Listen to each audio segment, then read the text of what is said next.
Mate, isn't it? It's the waiting. Come on, bud. You said you were ready.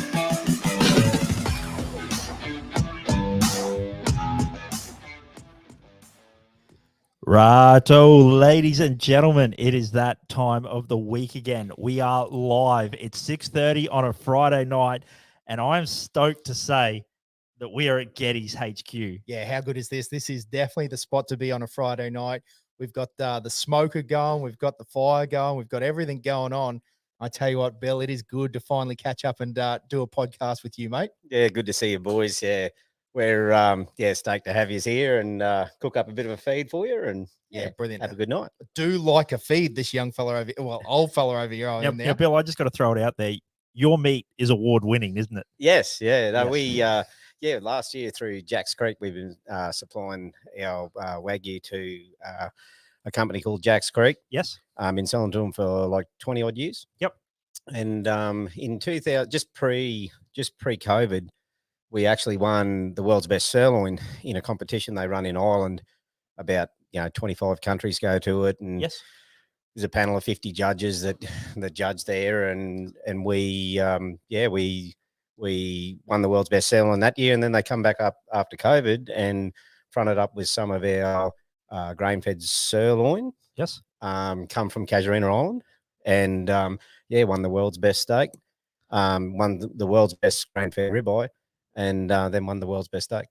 Mate, that's pretty darn impressive. And to think you do all of that in between cave diving down in Kalgoorlie, mate, like, how do you fit it all in? Yeah, you snuck up on me, I think, with that one. That was slippery. It was so good. Hey, now I got to jump in and interrupt, and I just got to say our first guest or our first listener in from home, none other than the original BG, Bernie Gwynn.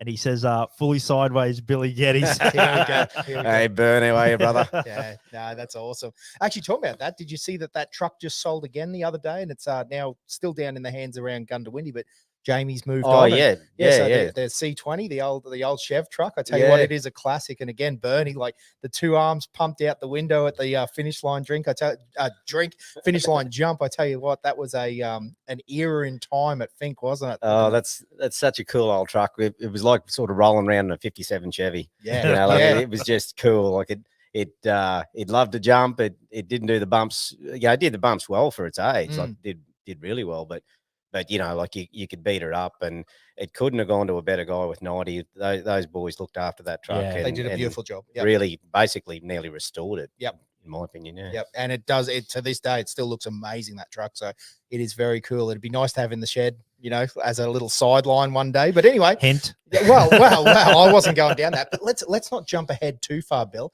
Let's crack it down for the guests listening at home. Let's talk about some original Billy Geddes stuff. Now, not too original, mate, because I don't want to put you in trouble here. But for all the Dan, listeners, when a man loves a woman. Whoa. When my dad, no. But you obviously got your start. You got into the off-road stuff with respect to dirt bikes to start off with. Yeah, pretty much. I didn't have much in the line of racing when I was younger. I grew up on Doonside, and best parents in the world, and we rode horses pretty much, and I loved that, and I learned a lot with horses, and got to go to the US with a guy called Ray Hunt, who was an exceptional horseman, and I sort of gravitated towards bikes younger. I got my first old bike and just rode it until I fell off, and then slowed up a bit from there. Yeah. And then it wasn't until I probably moved down to Taroom when I moved down there when I was about 21, and did sort of Nindy Gully and Easter in the country down there a little bit, some Dolby Moto stuff. And I met a guy called Dave Schmidt, who was a hell of a good rider. And he was a bike salesman at Dolby Moto. And he got me off the old XR 600s, which was probably a bike I probably should never have thrown my legs over, being 4 foot tall. But I well, you said it, mate. Well, I'm pretty cool with well, it. now that we've introduced that subject, Bill, as you do know, I'm pretty cool with being a short guy. But yeah, I used to just put my feet on the pegs and ride the old 600s, which I still love the old bikes. But he actually introduced me to the WR 400, which when it came out, which I thought was the coolest things. It was the coolest thing. Yeah. Unfortunately, he after I bought it, he took us down to the Supercross in Brizzy. and there was a guy called Danny Ham Yes. on a RMZ 400 that just literally spanked everyone. Yes. Yep. Yeah. He rode Very that. fast Australian rider. Oh man, I The think 111. Yeah, man, it was quick. I was demoralized when the yellow bike beat the blue bike. Yeah, it happens. Yeah. Yeah, no, that's interesting. So really, you had that farm upbringing, which got you into the dirt and the traveling over and I suppose with all of that comes with the driving the four-wheel drive trucks and all of that sort of thing. Yeah. Well, I started. Yeah, like I said, I was on bikes at Taroom, and I did a fair bit at Taroom. And I sort of started business, running my own business away from mum and dad when I was about 24 or something like that, I think it was. And I sort of made a conscious decision to sort of just be a bit careful because, I had, I take my hat off to all my mates that stuck with racing and took that path, but it was a big call. I had, responsibilities and things like that. So I always loved going fast, and everyone called me mad, but I used to just tell them to wait to meet the rest of the guys. Yeah. I'm the sensible one. Well, I got to weigh in here, Bill. Is it a true story that you used to have a WRX? I did. And you were instructed Yes. by a court official to sell it? It was actually a judge. So yeah, I to get back up out of Taroom to get to Rocky, I bought a WRX, and yeah, I used to do some great land speed records between Taroom and Rocky, and yeah, those corners there at Theodore used to be a hell of a time in one of those. But yeah, the local cop was waiting for me one day at top of the Ola Gorge, and yeah, it's Billy. I said, "What are you time. doing? What are you doing, man? There's like 3 cars past here all day." He said, "Oh, no, and I book every one of them." Yeah. Back road too. So yeah, I ended up in front of the guy with the wig on, and he told me to, you've either put a cruise control on that thing or sell it. So yeah, it's time to get out. yeah, that's right. Yeah, no, that's awesome. And then obviously when we met you, it was into the four-wheel drive scene, wasn't it? Yeah, when we all caught up, that's when we met up with you guys, and geez, I'd hate to think how long ago that was. Too long. We won't mention that on in public. Fiveys parties, I think it was. Yes, definitely. Sean Swaffield in an LS powered cruiser ute. Might have even been. No, it was LS. And, it had a 5 litre first, That's because right. that's the truck I ended up buying. Was yours, yeah. So originally, I bought that particular car. I did have an old cruiser years ago with the old 5 litre in her, which probably went a little bit slower than the one I pulled out. But yeah, I bought Sean's car, and then we all started the original Winch Challenge stuff in Rocky when we at Sione Park, and they went from utes with work trays to and we met Houndy, and we met all the other guys there, and we've known them all since. Yep. Because you're talking about 2005, 6, 7, 8, that sort of era. There was, and the Central Queensland scene, if you guys aren't familiar with it on the podcast, like it was very solid in those days. Like we had triple bypass patrols sort of before that was a thing, really, wasn't it? You had a Dana 60 in the front of it. Yeah. An I got that sick of changing Toyota CVs that I put a Dana 60 in. It might have been a slight reaction.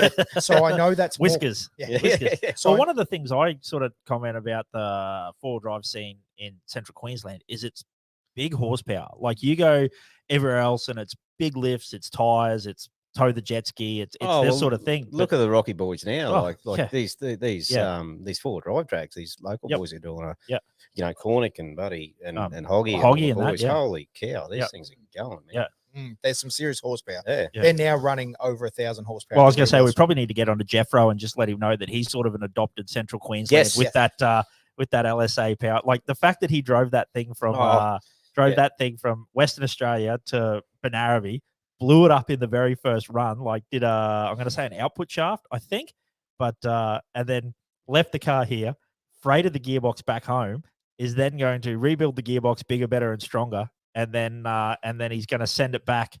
He's going to send the gearbox back, rebuild it, and then he's trying to get onto Benarabi because he wants to get like a private test session with Benarabi so he can like run it again, like to prove that his gearbox is better. Like what an animal that he wants to do that. Like if it was me, I'd just put it on the trailer and send it back home. Like, but it's crazy where the horsepower is in central Queensland in four-wheel drives. Oh, Like, and that same car, Al's telling me that he had a trial this year to get his get fuel economy better. He popped the pulley off the front of the supercharger Yeah. and ran it over NA. Tried to drive it. That's funny. Naturally aspirated on shit fuel. Yeah.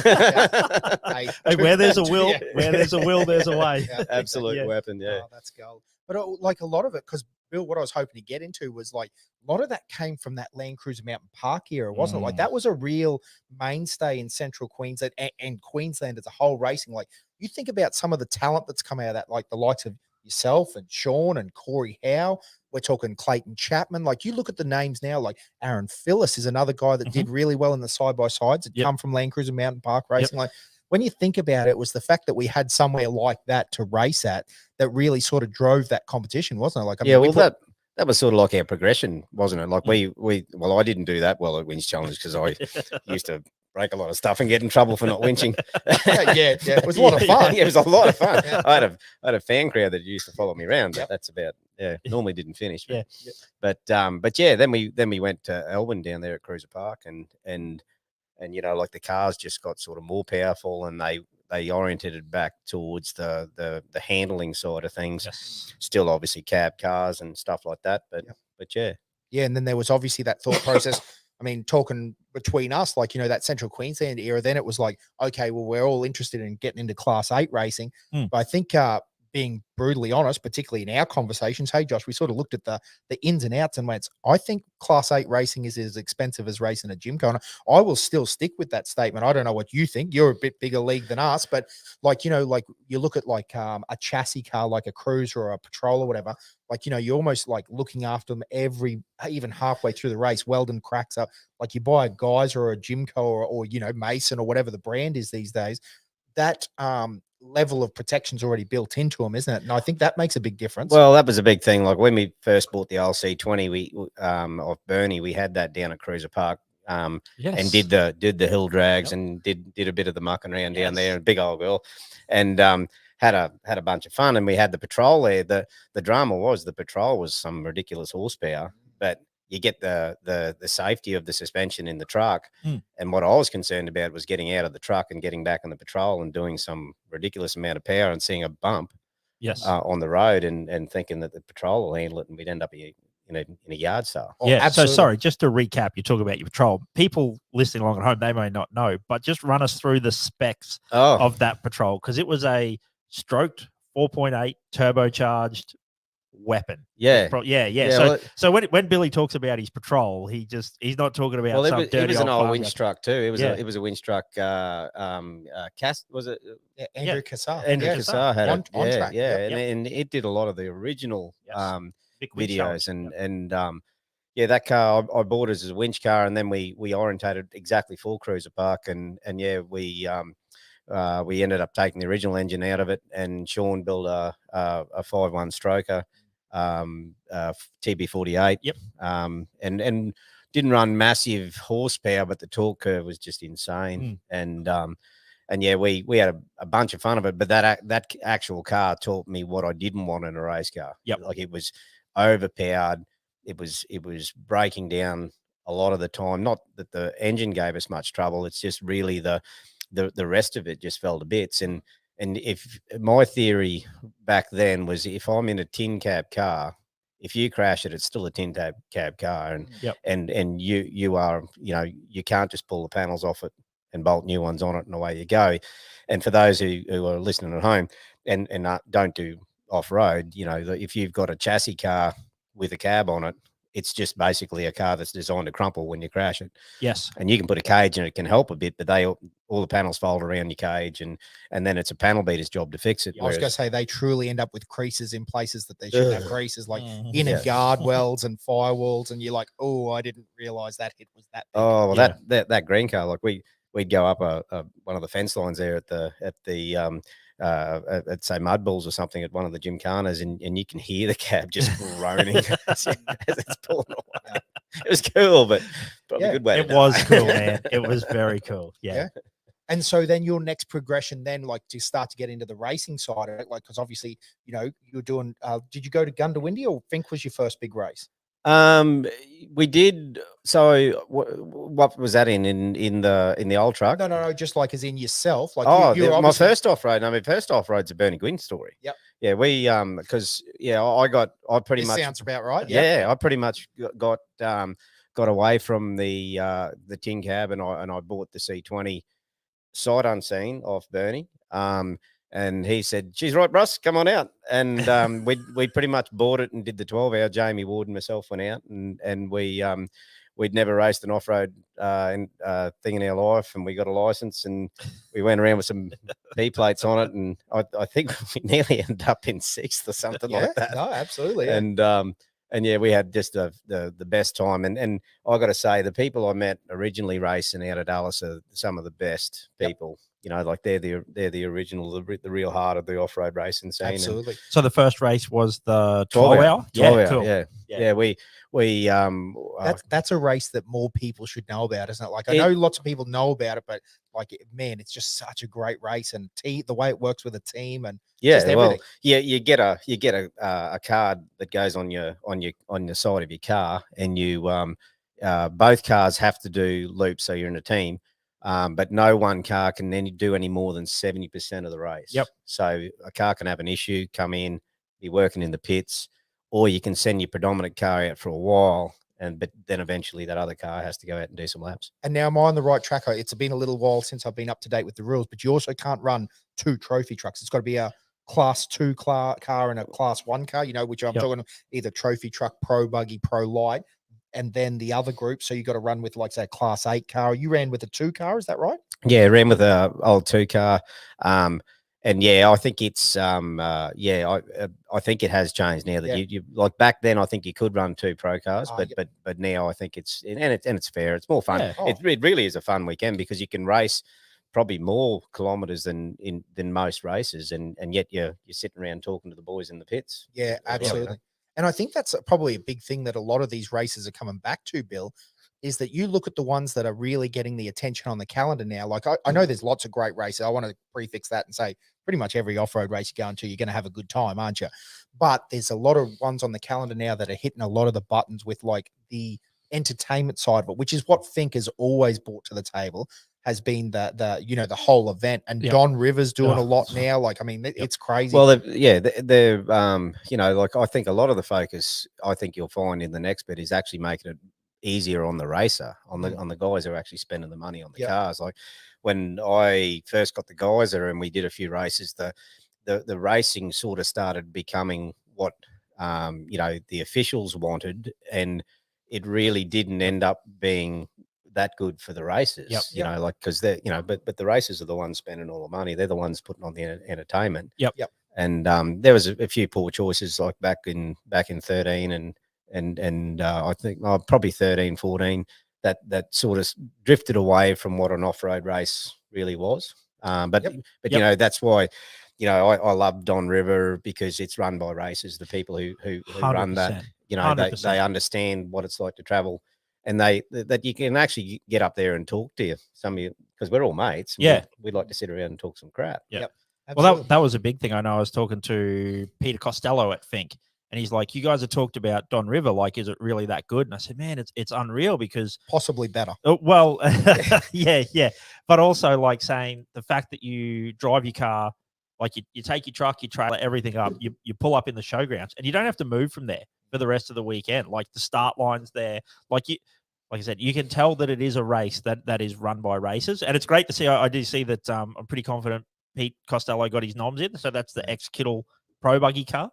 But I think that's the thing. Like it's such an attraction, even for the riders. The fact that they don't have to put their bike in a trailer 6 times for the weekend. Even when you go to do like the Friday night, they've got the council on board, and they get a police escort down to where they do the show down in the main street. So you get there on Thursday, unload your car, and you never got to put it back on a trailer. And that's one of the mundane things of off-road racing. Oh, well, and some of these races we go to, like, you can't even camp at the pits. Yes. And like for fellas who travel a long way and they work, it can be a drag when you're traveling 80K to the race. Yeah, say particularly if you've got a trailer where you've actually got to take your panels off or change your tires and everything like that. Like that adds up to a lot of tire changes in a weekend, which is not a lot of fun for people. That's right. And you know, like taking nothing away from FINKE, it's but it's a nightmare to run. Like you've got to, you know, your pit crew's got to go, you know, 5 hours round, 4.5 hours round at the other end. And but you know, a race like that is unique, and that's why it's so good, because it's difficult. Like if it was easy, we wouldn't want to bloody do it. Yeah, but exactly right. But it, you know, it's, you know, I also have people talk about how short FINKE is compared to some of the US racing, but it's just so intense. Like that's what the coolest thing. Yeah, about FINKE I don't think you could. Oh, I mean, I'm sure we work up to it, but you couldn't probably run 500 Ks at that pace and then turn around and do it another. Like everyone's going, what? I mean, we're getting totally sidetracked, which I do like, but the pace this year at FINKE was insane. Like we were talking about it. Was it the last podcast, Josh, where nowadays, if you remember, it wasn't so long ago, 2012, 2013, you know, just as a guess, you know, you ran a 2 hour and you're inside the top 3. And now if you ran a 2 hour put you in 23rd this year. And it was a side by side that did 2 hour runs. Yeah. Crazy. Well, this year in particular, like they did great. Like a lot of it was graded because of the floods, and and it was wider. What was bumpy was pretty bumpy. But yeah, and there's some of the section there that probably has progressed to make it a quicker overall time. I think from, you know, if you went from 13 to now, it's a bit of an ask to say that it's all car to get there. I think the track has definitely made that a bit more flowy, but that's what's cool about it. And you know, it's hard on gear because you're beating it up going fast. And yeah, like the flat out sections were flat out, like they were pretty much put a phone book on the accelerator. And Oh, well, we saw plenty of video of that, didn't we? So it was good. It was really good. It was an exciting year, and I think overall as a spectator, I mean, one of the other things that I'm so pumped on about in all dirt sports is the level of media that we've got now too. You know, like lots more guys are doing the Instagram thing. Like we were just literally sitting here before looking at Greg Gartner, you know, put at some of the footage he put up. And I think that's something that's really taken off. I mean, the Robinsons, holy moly, OBR have been like, and they've always been a bit ahead of that curve. But gee, the footage this year was just unbelievable. No, like the teams that are doing their like the broadcasting, it's definitely got a, and it's a lot better. Like same thing back in the early days, there was some controversy over people doing actual videos, and it shouldn't be like that. It's all promoting the sport. You know, I got to take my hat off to the FINKE committee. Jack Tranneman from SMW took a few guys out and did the VIP area and loved it. So they're going back next year. They're going to take a bus out next year. Oh, so was that on the corner? Is that that was on the corner. Chicane Club. And that was SMW. Oh, well, I think they just bought they just bought tickets. Oh, yes, got you. It wasn't organised by. No, I was thinking that SMW was involved. Oh no. They just went out and had a look around and they you know, they had the VIP treatment there, and they had the you fellas on the mics, and the Gundy crew were pretty under the weather at the Chicane Club as well. Like Napster and those boys were having a good time. Wait, when is Joey Bully not under the weather? That's mate? Exactly right. He's a truck driver. Exactly. So they had a hell of a time, and they said they'll be back with bells on next year. It's awesome. And that's one thing I think that you just can't stress enough. Like I was having a conversation with a lad the other day, and it's interesting, isn't it? Like, you know, when you started doing FINKE, Bill, you know, around that 2011, 2010 area, like you could walk down Yeppoon Main Street and, you know, you could say the words FINKE. And honestly, most people wouldn't really, unless they had like a dirt bike ADR background or something like that, most people really didn't know. But what's blown me away now about off-road racing as a whole too, like I know on this podcast, we probably get typecast as like FINKE, but it's just the one that everyone knows about. I think it's easy to talk. But, you know, like now you start talking about the Gunda Windies, the Don River Dash, the FINKEs, like, you know, even little old ladies down, and I love little old ladies, but you can quote that. Anyway, wowzers. It's a bit like Josh being flexible. I thought we weren't going to talk about that. But the moral of the story is that it's interesting because now they know about the name. Like they've at least heard about it. They've at least heard, you know, about Toby Price and Billy Geddes and these people that are like involved in this motorsport. You know? Yeah, well, Toby's definitely, you know, he'd have to be one of the massive influences on our off-road stuff here, you know, in a positive way. Like, totally. 100%. You know, and just the approach to it, and getting back to the OBR boys and Toby, like you can see the effort that those guys are putting in and they're getting the results. You know, like Bo's bloody near won FINKE that many times. It's not funny, and eight times on the podium. Yeah, insane, and they deserve it because they're putting in the effort. You know, like and same with Toby's crew, and there are people out there that and you know Wrenchy and you know all those guys are putting in the effort to make it happen. You know they should get the results. Oh, and I think like probably talking about as well, like you said, that effort that everyone puts in. Like you said, like we were gracious enough. Bo gave a bit of his time to come on our podcast before FINKE, and he actually brought a camera guy with him to do, you know, a 30-second Instagram story to put up to promote FINKE and to promote our podcast, you know, before, you know, as it released and stuff like that. And then you talk about like the Taylors with Race Wheels Australia and Method, like the fact that they're throwing down like, now, I know it doesn't cover costs or anything like that, but there's cash on offer for winning Prologue, for being the fastest side-by-side. And then also going that step above and also like sponsoring the bikes as well. Like, you know, they put money on the line for the fastest bike rider as well. So, like, yeah, well, you know, you've got Comiskey chipping in a bunch for Don. And Comiskey's a legend. You know, and everywhere he goes, he's promoting off-road like a 1,000 miles. And I think that's the key that you got to understand with Comiskey. He's only doing it because he loves it. Yeah, I mean, like he loves it. Like, oh, and he's mad. Like the last year or 2 years ago at Don, like we were talking to him, he's like, "Hey man, like, you know, you're a gold sponsor," and he goes, "Am I?" Like I just rung up Mick and said, "What do you need? What do I need to make this what do I need to make this race better and help you guys out?" And Mick was like, "Oh, well, this is our top tier sponsorship." And then talking to Mick as well, he said when they advertised about sponsorships, he said the very first person, and it was in like 30 minutes, that rung up was Brett Comiskey. I'll be the naming right sponsor this year. Well, and he works it out. Like he, you know, look at the World UTVs. Like he won the World UTVs. Yeah. How long ago was that? Yeah, a couple of years. Yeah. So you know he starts at something. He learns as he goes. You know they've got a good crew. Dan and the guys they sit there and just muddle it through. And they just really keen for the sport. Yeah.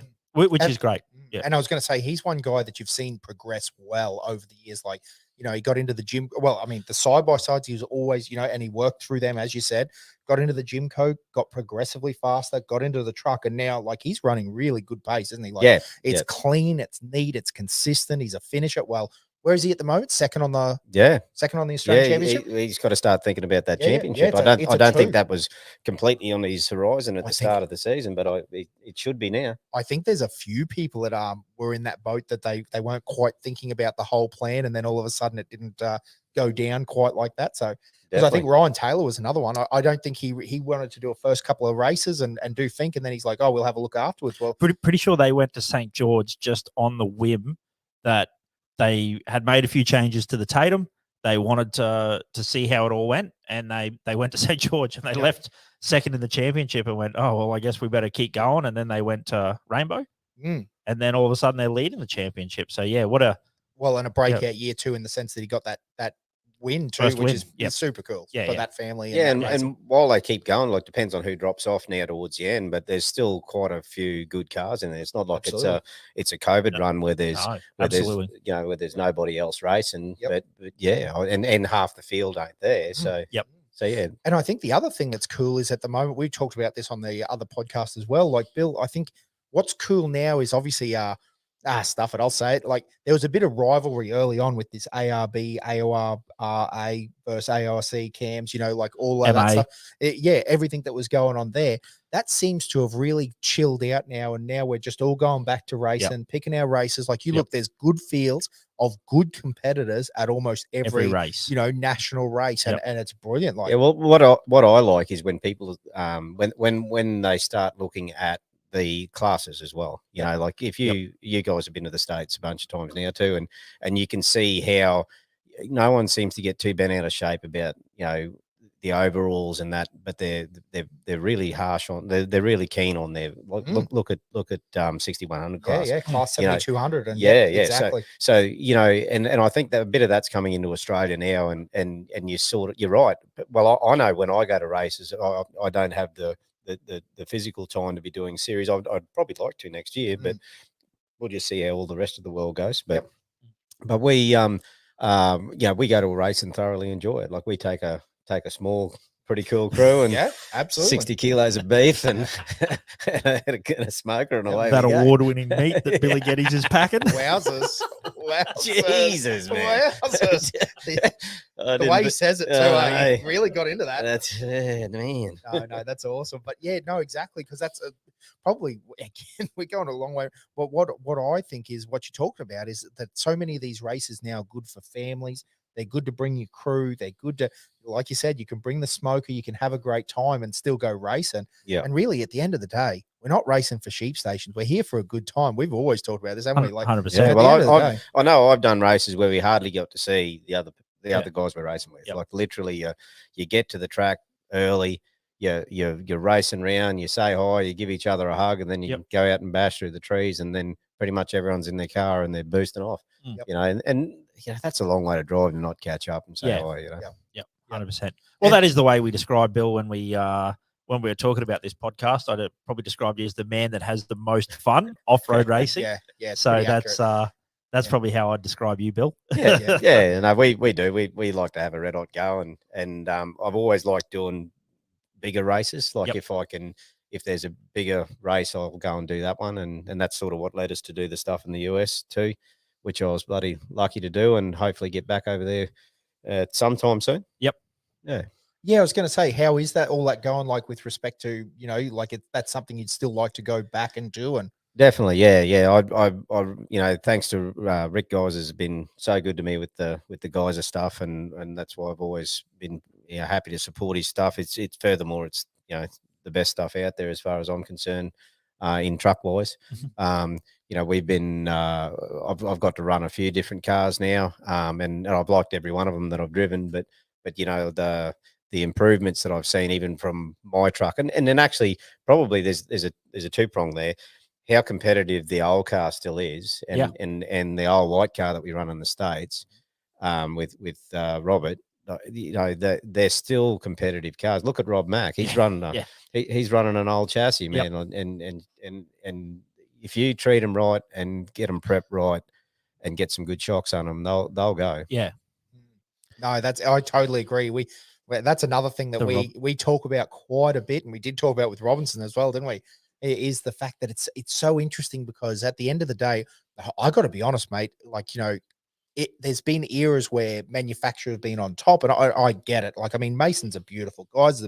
Like, you know, they all deserve their accolades, but you know, like it's very much still a driver's sport, isn't it? A guy like Rob Mack that is a super talent, or even a Robbie Gordon, like, you know, like, you know, that super talent can make old gear look very impressive, because it is impressive. You know what I mean? Like, it's those little 1%ers now that they're picking up on the new 100%. And you know, like you can nearly throw a rock over there and hit a Geiser truck sitting somewhere. There's so many of them out there, and they're all exact. They all go really, really well. Yep, absolutely.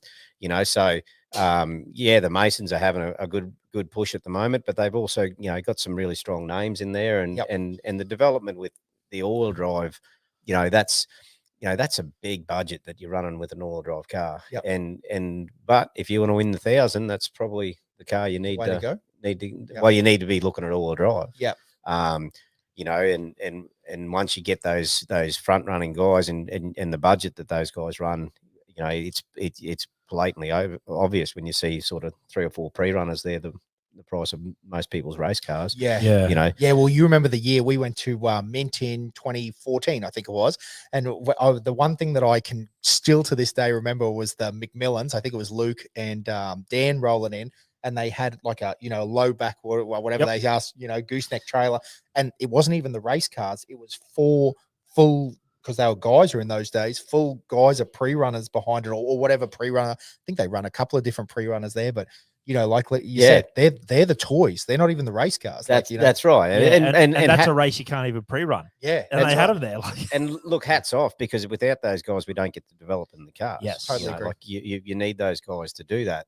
But you know, I try to keep my racing pretty real. And I prefer the two-wheel drive truck for a couple of reasons, and one of them is budget. You know, there is such a thing as budget racing. 100%. Like everyone, you know, everyone thinks that you just, you know, that shit just happens, but no, you do have to work out. But you know, that car of mine now is 10-year-old this year.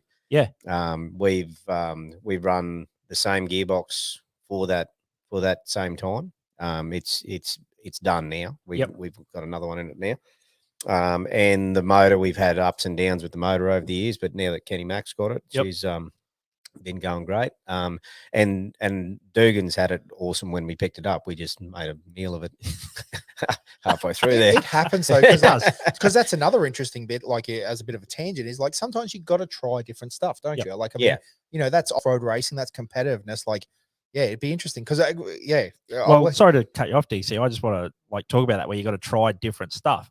Is I found Bo Robinson's take on the 4-wheel drives truck really interesting. Is he said, well, once all the top guys are doing it, which is where we're getting to now, like the 4-wheel drive truck Mason isn't really that big an advantage as to what it used to be when the first guy brought it out. So everyone's running the same thing. Like now we're just going to have 15 Mason trucks. Like they're going to get to the point where maybe he thinks they might regret actually going down that path, because now with the maintenance and the cost and the budget that is and the effort, say like you might need an extra prep guy for every truck now to turn around your 4-wheel drive truck for every race. Like he was saying that, like if they're all doing the same thing, 4-wheel drive trucks aren't going to be that big an advantage anymore. It's just going to be extra cost to the sport, and we'd all be having as much fun just racing 2-wheel drives. Yeah. So listen, I agree. But as I'm sitting here thinking, I guess what my mind goes to was that statement true in Baja when dudes were racing Broncos and then the first guy bought an ARM. Everyone said, oh, this is the silliest thing ever. We got tube frames and ARMs. And now we think a Jimco with an ARM is that's a race car. That's what they're meant to be. So maybe it's just one of those things. It just depends on where the progression of the sport goes. I think you'll have looking at it from where I've been looking at it for the last probably 5-6 years, I reckon that the all-wheel drive class nearly needs its own class. And you know, the 2-wheel drive trucks will probably be more predominant because they're more affordable. Yes. But you know, races. So sorry, Bill, just to put, so in Australia, or are you talking about as a whole America and Australia? Well, they already are here, aren't they? Like, well, they're going to run in Class 8. That's what I was going to say. Class 8, which is almost a kick in the guts to Class 8. Real like. Oh yeah. Like. So you think we really need to break it into another, like, so Class 8, or even if you left Class 8 as extreme, maybe we could make a chassis car. Yeah, like kind of like Class 5. Yeah. Like as in there should be some form of Class 8 or production 4-wheel drive or extreme 4-wheel drive. That is still, you're allowed to take a production car like a GQ and coilovers and modify it a LS. bit, but still use the chassis. Well, on this argument, this is sort of why this is all Landcruiser Mountain Park. That's how we all got racing. And this is a part of why a lot of us argued for the point of a unlimited class, where and the twofold from that, because this will open up I can see Ken. I reckon he's at the he's like, oh my god, the troll. if you're ready to drop the bombs, but to me, the fact we can't build a car here or run a car here that we can put on a plane or on a ship and send straight to the US with an Australian team, because of just the way we've set our rules up and our classes up, I think it's just madness. I'm a proud Australian. And I know off-road's been running a long time, but we are literally copying the same cars that they run in the US. And it is just such another avenue to turn up there with a competitive car. But, you go to a performance buddy Ford guy or a performance Chev guy and say, I want to build a performance Chev or Ford engine. They go, great. And then you say, it's got to be 6 liters. And they're sort of like, well, why? Yeah, that's right. Yeah. Why do you want to do that? Yeah. But without opening that can of worms, it to me, I see the value in having classes that can run in other countries. No, I totally agree. And listen, because we talk about this one a bit too, Bill. We're happy to talk about it because I think there's so many layers of the onion with this argument with the open motors. Because Josh and I don't care. Well, we talk a lot of rubbish. Actually, Kent Battle talks a lot of rubbish on Facey as well. But honestly, if they said tomorrow that it's an unlimited class, I think everyone would go, cool, sweet, let's do it. Yeah. Well, I'm cool with it. The thing for me is I went over it, and unless they change a lot of unless they open races up, a lot of them, and have more races like FINKE and Don, it's probably not worth it anyway. Yeah. I suppose the only key to, because this is my biggest selling point, I think, and I know a lot of people into it, but like it's more a big key, I reckon, for the low budget guys. That they can just buy a 418 out of anyone, and bolt it in and run. But the problem is that I don't think it'll make a as big a difference as everyone thinks to all the other top classes. Because, you know, if we're already getting 850 or 900 out of Yeah. Well, you just make them, bigger and dumber. That's you know, yeah. and that's No. that's how we make the engines. And, Agreed. yeah, the ones in the States, they're just big cubic inch, and then we just don't swing the things Yeah, to 8,500 You, RPM. you don't have to rebuild them every race. No, so, you don't. You like, and you know, like and that in itself can cause more money, and jumping from 6 litre to 7 litre, in my opinion, and I'm always pretty good at giving my opinion. That's why you're here. I think it's like jumping out of the cook pot into the fire. Yeah.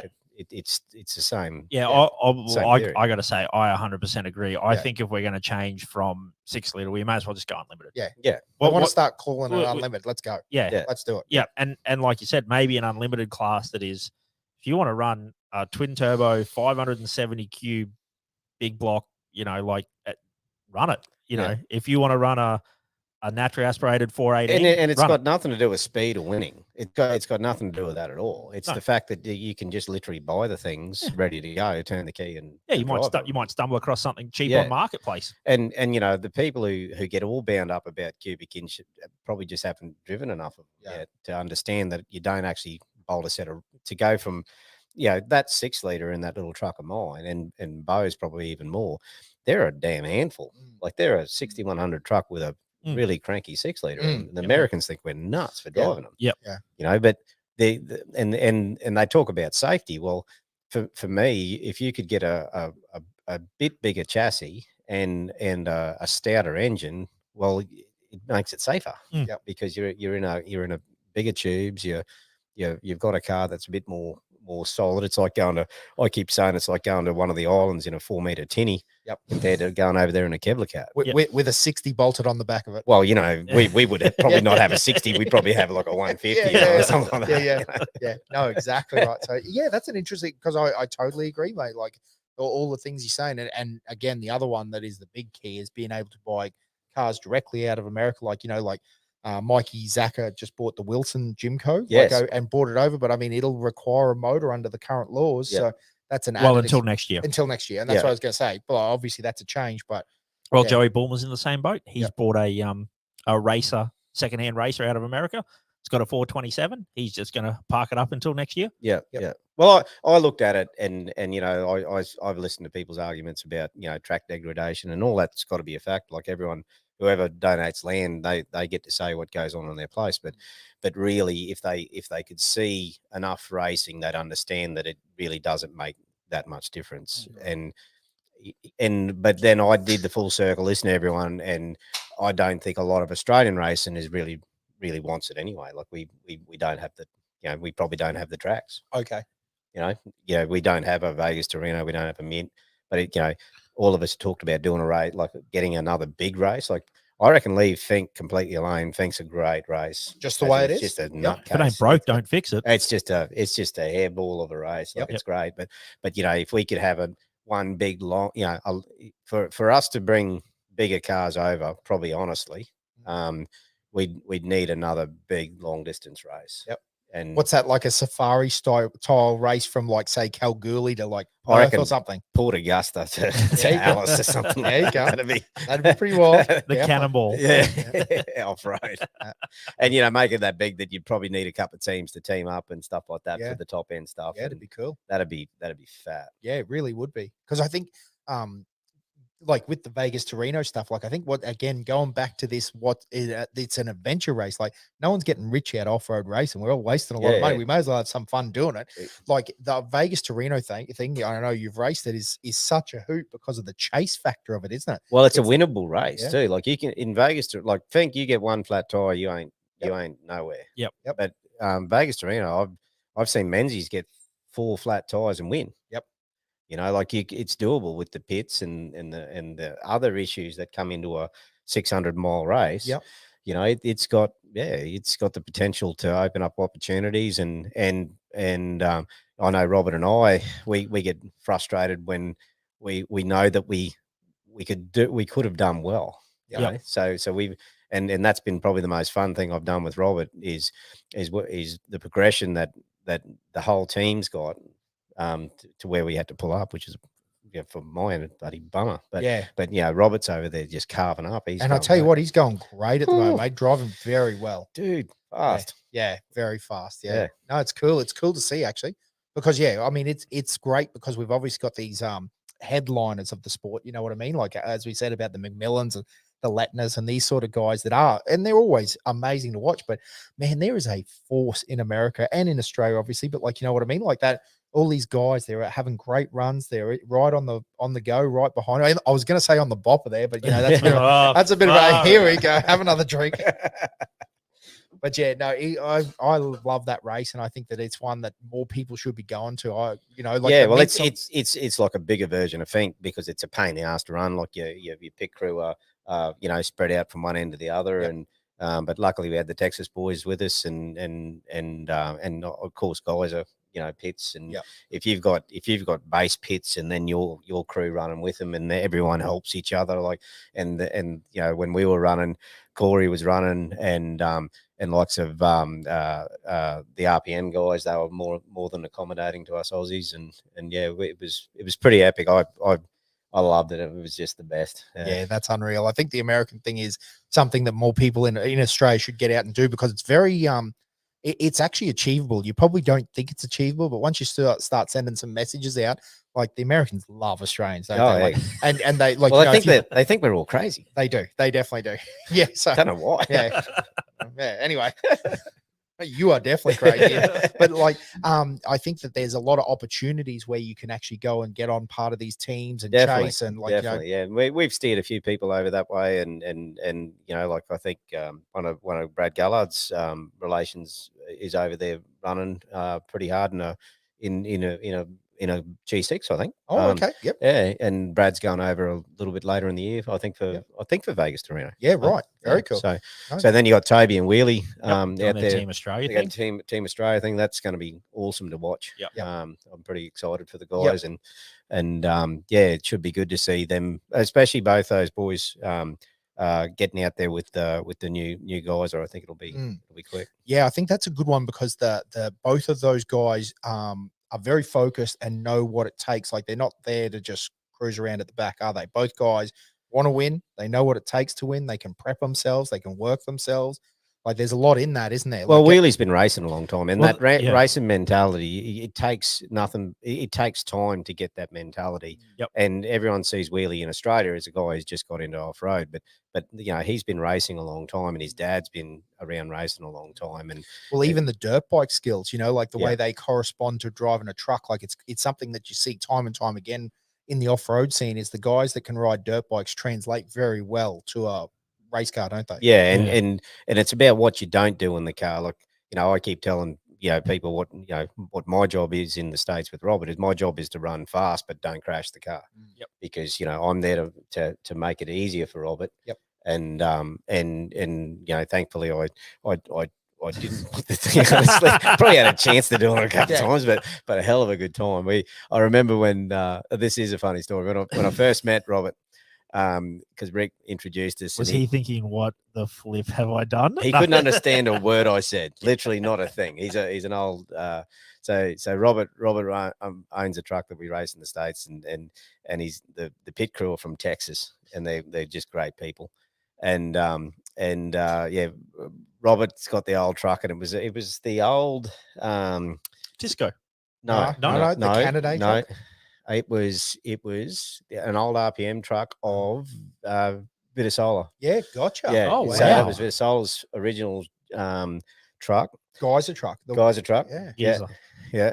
So he rode that. He drove that for a while, and he lacked a bit of confidence in it. And then they sort of had it a bit soft in the shocks. And when I got over there for it was a Parker, and I got in with Robert and as qualifying.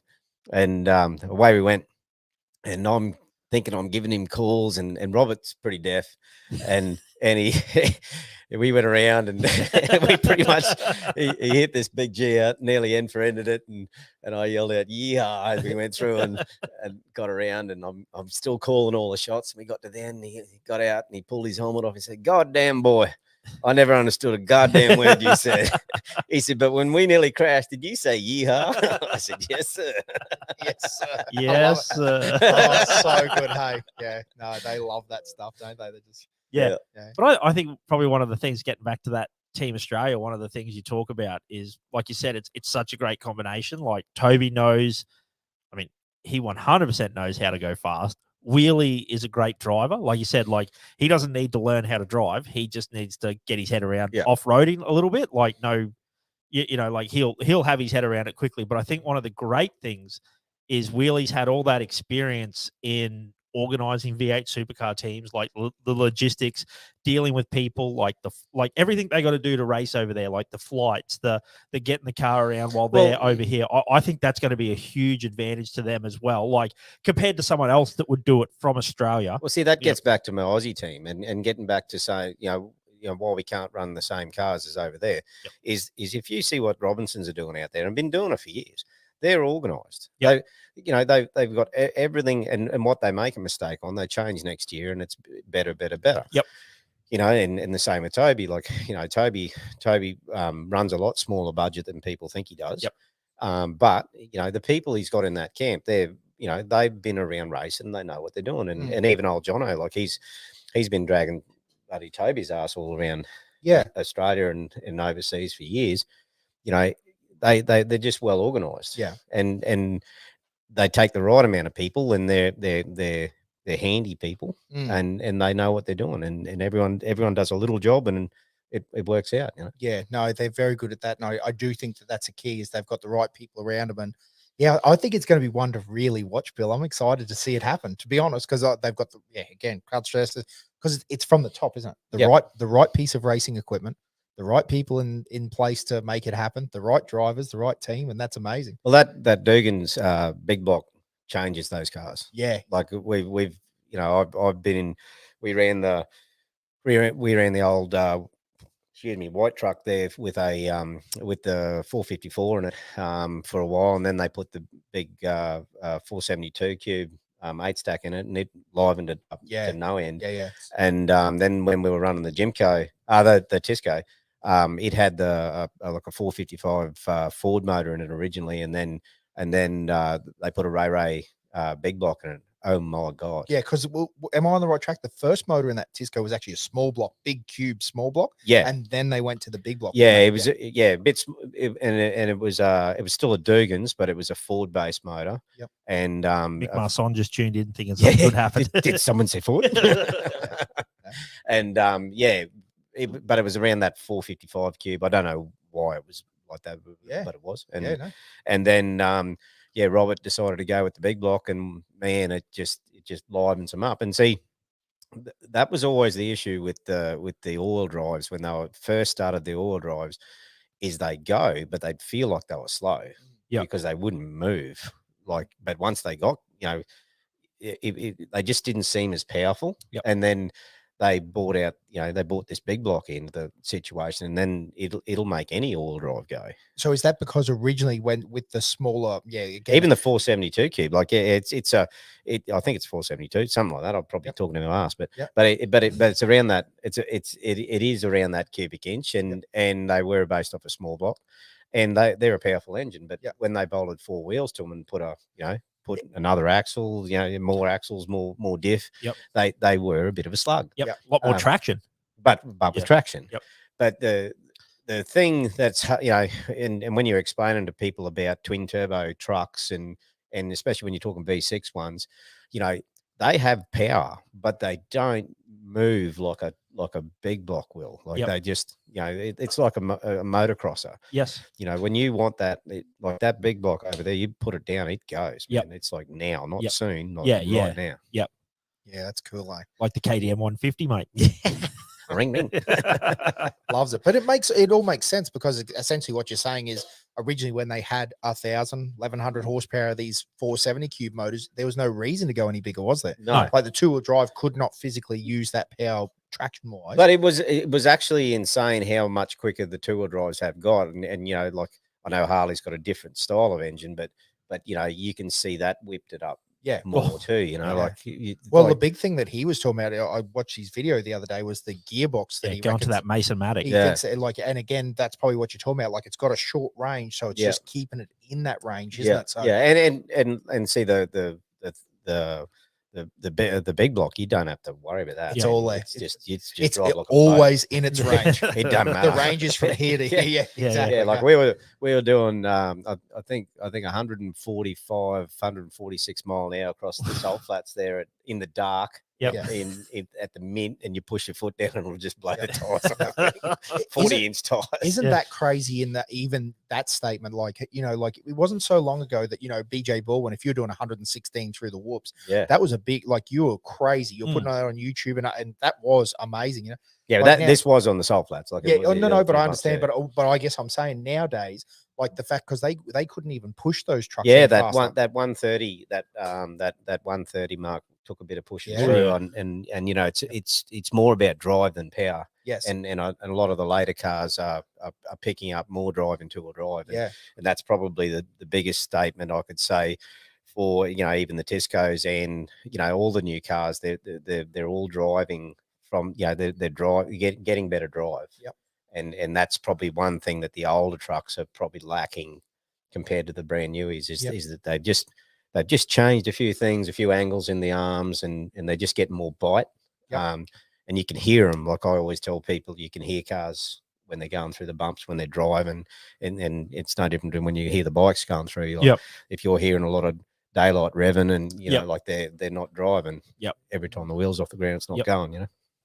Yeah, that's very interesting, because it's a great fact. Like you said, we've been told many times, hey, tires aren't on the ground, you're not going forward, you can't brake, Yeah. you can't turn, you can't do a lot of things with tires off the ground. That's right. And you know, like SDG in the States are doing a great job on those Oh, shocks, and yeah. and you know, like they're going great. But you know, we're super happy over here to have Paul with Down South Motorsports Australia. He's you know, we don't we really are lucky to get prepped for the race without sending shocks over to the US and Yep. and all that stuff. And I love the boys from SDG, but to have Paulie working with us as a team, we know everything that goes in it with Big Super Steve.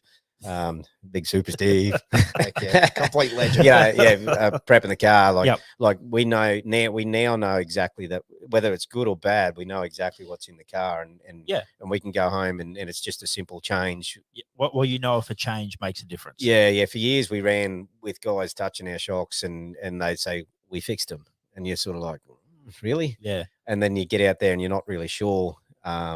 But you know, traveling to the States and seeing what the guys at SDG do, really, and what Geisers do too, where you can be at a race and you might change something out in a shock and you might remember it. Mm. You know, you might do a quick fix, and you might be trying to tune a shock that's had something changed in it. Yep. One shock. Yep. You know, just to get you through a race, Yep. or you know, what's the life of your coilovers? You know, are your springs shagged? You know, and then you start. And what a lot of people forget is you start trying to tune shocks with two older coil springs in it, and then you're chasing your tail because you're starting to make adjustments to tubes when you should be getting your coil springs and throwing them in the spring bin. rates have lost rate. Yeah, yeah. Absolutely. Oh, funny you say that, because we think that's a huge thing that people often look over. You know, like there's Yeah. a few little things that if you do your basic maintenance, Yeah. you know, like I think that's a big key, isn't it? Well, and then you can. I've seen bunches of people just screw with their car too much. Yep. Like you're Yeah. just always dinking with the damn Yeah. thing. Like these things are supposed to do 2,000 miles. Yep. You know, like, you know, just stop Yep. mucking with the damn thing. Yep. You know. No, absolutely. Yeah, I think that's a huge thing. Yeah. So yeah, we and that's why I like the platform we got. We, you know, once you prep it, and Steve does a great job of that, and we can sort of now focus on our game plan a little bit more, and Yep. and yeah, if we'd like to go next year probably at FINKE. We've got a few changes we want to do, and we'd like to go next year probably with a bit bigger crew, just to sort of save us a bit of time, and Yep. and do a bit more pre-running. Yep. So we can put more aeroplanes in. Yeah, perfect. I love that one. When Yeah.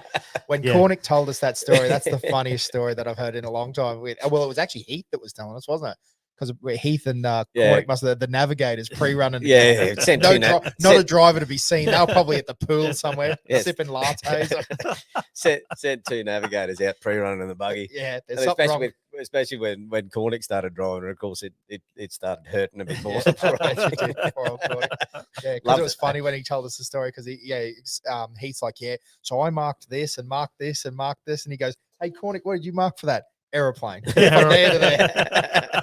Do not lift. Let's do this. So the intercom played up, and we're coming back, and I couldn't sort of hear Al much at all. I could hear when I'd check off, but when I was flat, I couldn't hear nothing.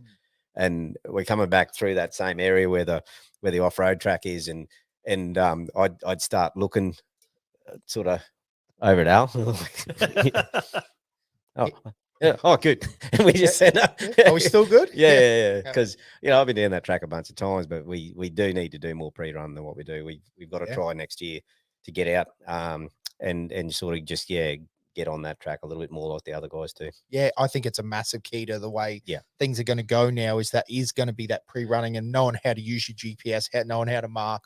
Yeah, having a good navigator that knows and what your capabilities and the truck's capabilities are too. Yeah, well, it's everything. Every time you check, every time you lift, every time you're a bit, there's guys who aren't, and and if you, but having said that, if you go spearing off in the trees, that's the end of your day. Yeah, so, exactly right. Yeah, you've got to find that fine line. Yeah.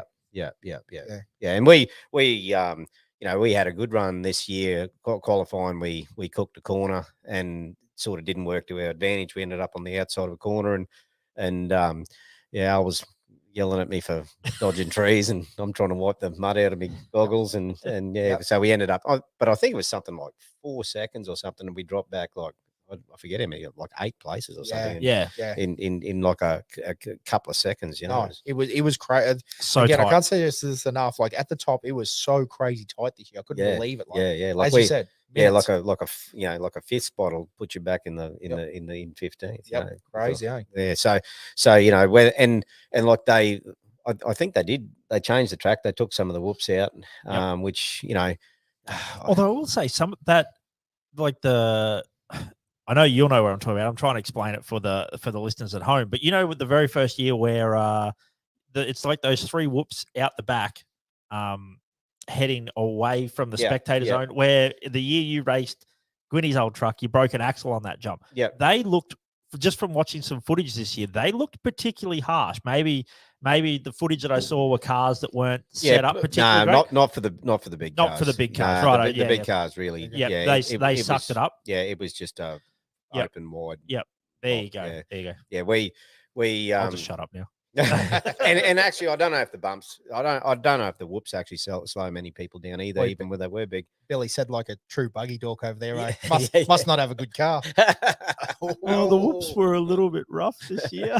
No, it's interesting. Hey, but because they did say that was an MA decision. I think. Yeah, I think they did, and I think I think a heap of people wadded themselves up at the trial, or not the brekkie bash. That's not the right term, but apparently a heap of people they must have done like a pre-run for the bikes. And a heap of people wadded themselves up on the whoop section that runs back in towards the stadium. Yeah, well, I actually I don't mind what they've done this year to make sort of people, because they had to do something, man. Every year, like I've taken people out there every year, and it's a common mistake. People on bikes, they've been riding bikes their whole life, and then they go out there and they say, we're at FINKE, we've got to go fast, and they start riding outside of outside of the capabilities. They're not doing what they normally do. No, and adrenaline's a hell of a drug. Yeah, and I think I think they could probably improve on that if they don't have to do, like, it's a bit weird that they go and do Hattah, which is probably just as hard a race as a tick-off race for FINKE. But I if they just went out the year before and watched the race, and that'd be a smart thing to do. And caught up with some locals or some some designated people to say, okay, you're aware of this, you're aware of that, come out and pre-run, and I'll show you what idiots do, and they ride in the dust, and like, calm down, get past the 30K. Well, is FINKE a big enough race where we could start to look at, say, like a separate prologue section for the bikes? Like, say, you get like you've got that long whoop section that comes back into the stadium, and we just grade a flatter section. Well, I didn't for like, the cars. for the bike. Sorry, I really just didn't understand why they didn't just go around the whoops and the bikes. Like what? Yeah, they paid to grade, put the whoops in there, and then they paid to grade them out. Yeah, that doesn't yeah. make sense. Is it a possibility that like we could just have bikes one way and cars one way, and possibly could keep everyone happy? Possibly.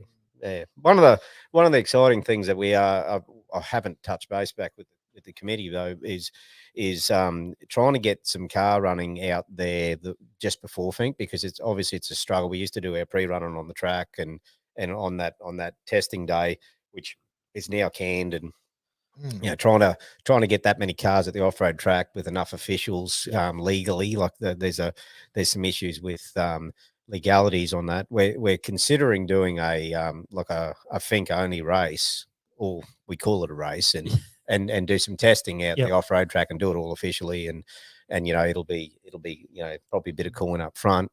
I reckon it'd hold water if people who are racing FINKE are happy. Probably the off-road track could probably drop buddy $6K in their pocket for the weekend. And well, people go all the way out there for Brekkie Bash. Yeah, and especially like if we give some notice, we can take our own officials out there that can help out, and that'd get the off-road track some quality cash, and have some people there that are actually looking after the place while they're there, and just run a loop.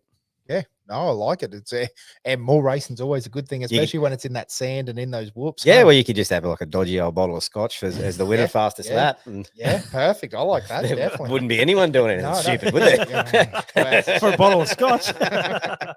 I'm thinking of an onion farmer. Yes, absolutely. There you go. He would love it. No, that's interesting. It's good. Hey, mate, I was just sitting here thinking though, because it's definitely good. But as a statesman of off-road racing now, no, I don't know if you like that term, but I was just trying to be creative.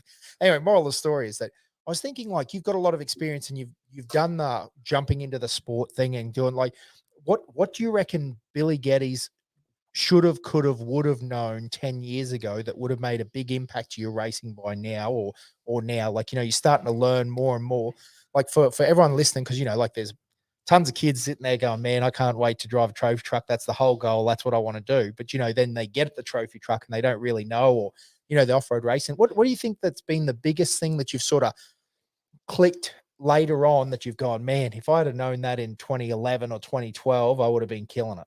Or not so much? Not so much. I think he's just on the gas from the start. Yeah, I think I had to travel the road that I traveled to do what I do now.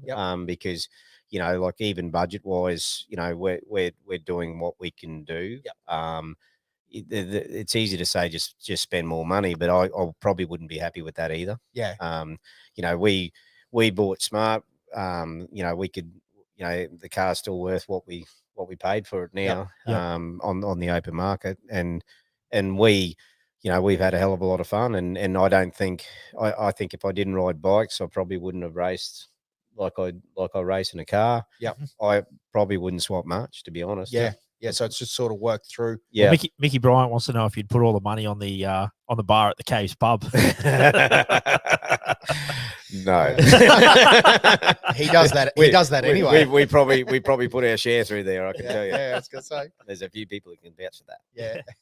No, I was just interested because you was talking before about like learning not to touch the car as much, or not to do, I just thought about it because we've sort of gone through a few things, where when we worked on early and things that we thought were crucial and had to be done, and then we sort of started, racing more and relaxing, and then when you've got races that are that short, you're not game to, like, is that component worn out? Is it not? And that's really the running in the state. Actually, if anything, I'd probably would have said go over and do more in the US. Where they're just bread and butter, everyday guys racing all different classes. Australia tends to make a mountain out of a molehill, over things that don't matter. Like really don't matter that much. Where some of those guys are racing every weekend, every second weekend. So these cars are just doing a race, getting a quick slap on the backside, and they're back out again. So I think yeah, it's just more miles, you know, and it's hard to do big miles here without doing big miles in your transporter. Yeah. Mm. You know, Yep. we're driving from one side of the place to another, and zip, we do a race, and then we're back home again. You know, Yep. whereas you do Vegas to Reno, or you know get into some of that Mexican racing, like you're doing some big miles. Yeah. Well, we talked about the Baja a number of times, and obviously, like, 16, 1700 miles, which equates to driving from Townsville to Sydney, you know, like, and they're in a trophy truck. So, yeah, like you said, I think seat time is something that just cannot be bought. So, I found that when I was getting over there regularly, is that I was just knocking out, like, if it just, you know, you'd be a bit nervous at the start, and then you just settle back into it, and everything would just slow down, and you're just out there, and you know, like, just like I keep saying, like, likes of Vegas to Reno, like, you're up at 7,500 feet, and you know it's 50 degrees. You know, your phone starts shutting off in its pocket. Yeah. You know, it's crazy. and then you cruise down to, you know, just past where John Wayne could be sitting there on his horse. It's a pretty damn cool thing. Yep. Absolutely. And then you end up in Reno for the night. Oh yeah, what could go wrong in Reno? Go to jail in Reno. Heath knows all about that. No, listen, I think some of that American racing is super cool. As everyone knows, I mean, it's obviously got it's where the sport starts. Well, that's when you like, if you really want to do miles, you know, that gets you that gets you some miles in the seat. Yeah, you know? absolutely. So you're saying we should start? I mean, we did get Bojangles back open. Oh, I'm still officially claiming that. I'm still claiming that. Well, so what you're saying is we should get a petition going. Don't start on me. In council for 3 years. No. Josh mentions it once and goes, "Oh, it's all open." Don't start on me. It was me. Yeah. It was all me. All right. And this podcast, we've got power. All right. So, are you saying we should start a petition and get it rolling again for the Burdekin 24-hour? Oh, why not? Or let's do it. Or the Don 24. 24 hours in the Don River. There would be some hurt cars in that. Holy. Don. I think you'd have to, like, do some hard facing to some components in there. At least a 12-hour.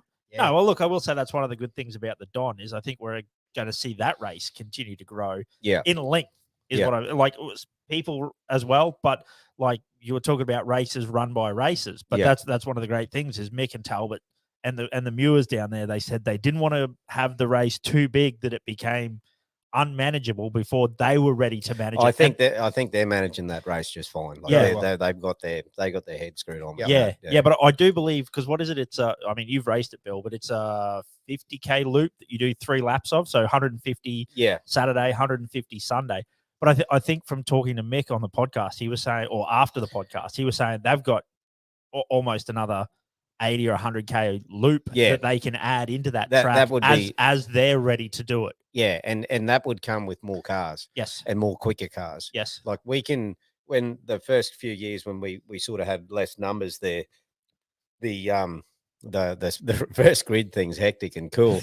But I'm pretty sure for some of the side-by-side guys, it's not actually their cup of tea. and the fact that you're doing you're saying they're Asian, Dan. Far out, mate. The fact that we're doing such a small loop, you're getting traffic a lot. So obviously making that loop longer would you know, you'd get that same rush of getting around, but then things would sort of start to pan out and and settle into a groove. Because it could get pretty sketchy if you had, like, you know 10 really, really fast cars and going for sheep stations. It could be a thing. And is that something that like, have you heard a few of the cars that are nom for this year? It's going to be a pretty big year. Yeah. I heard, so Gallard's coming up. I think Gartner's nom. Oh, stop it. Love that. Yeah. I'm not sure on the buggy side of things. I haven't heard. We pull up. You got a list? Can you pull up? I could probably pull this up, Josh. Pull this up.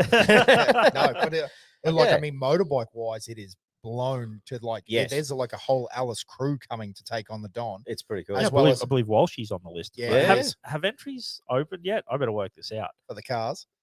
We're all sitting here talking shit. Have you nominated or what? Yeah. Oh, well, it must entries are open. I sent a pigeon up there. Yeah. Wait, text Mix. I'm in. No, so Billy Geddes coming. Smoker 2. So good. But yeah, no, it's just one of those classics. Because I suppose we'll get back to the Don when the little tech guy over there sorts that out. But so what's your racing season looking like this year and next year? Like, what's the program going forward? Well, for us this year, it'll be Don.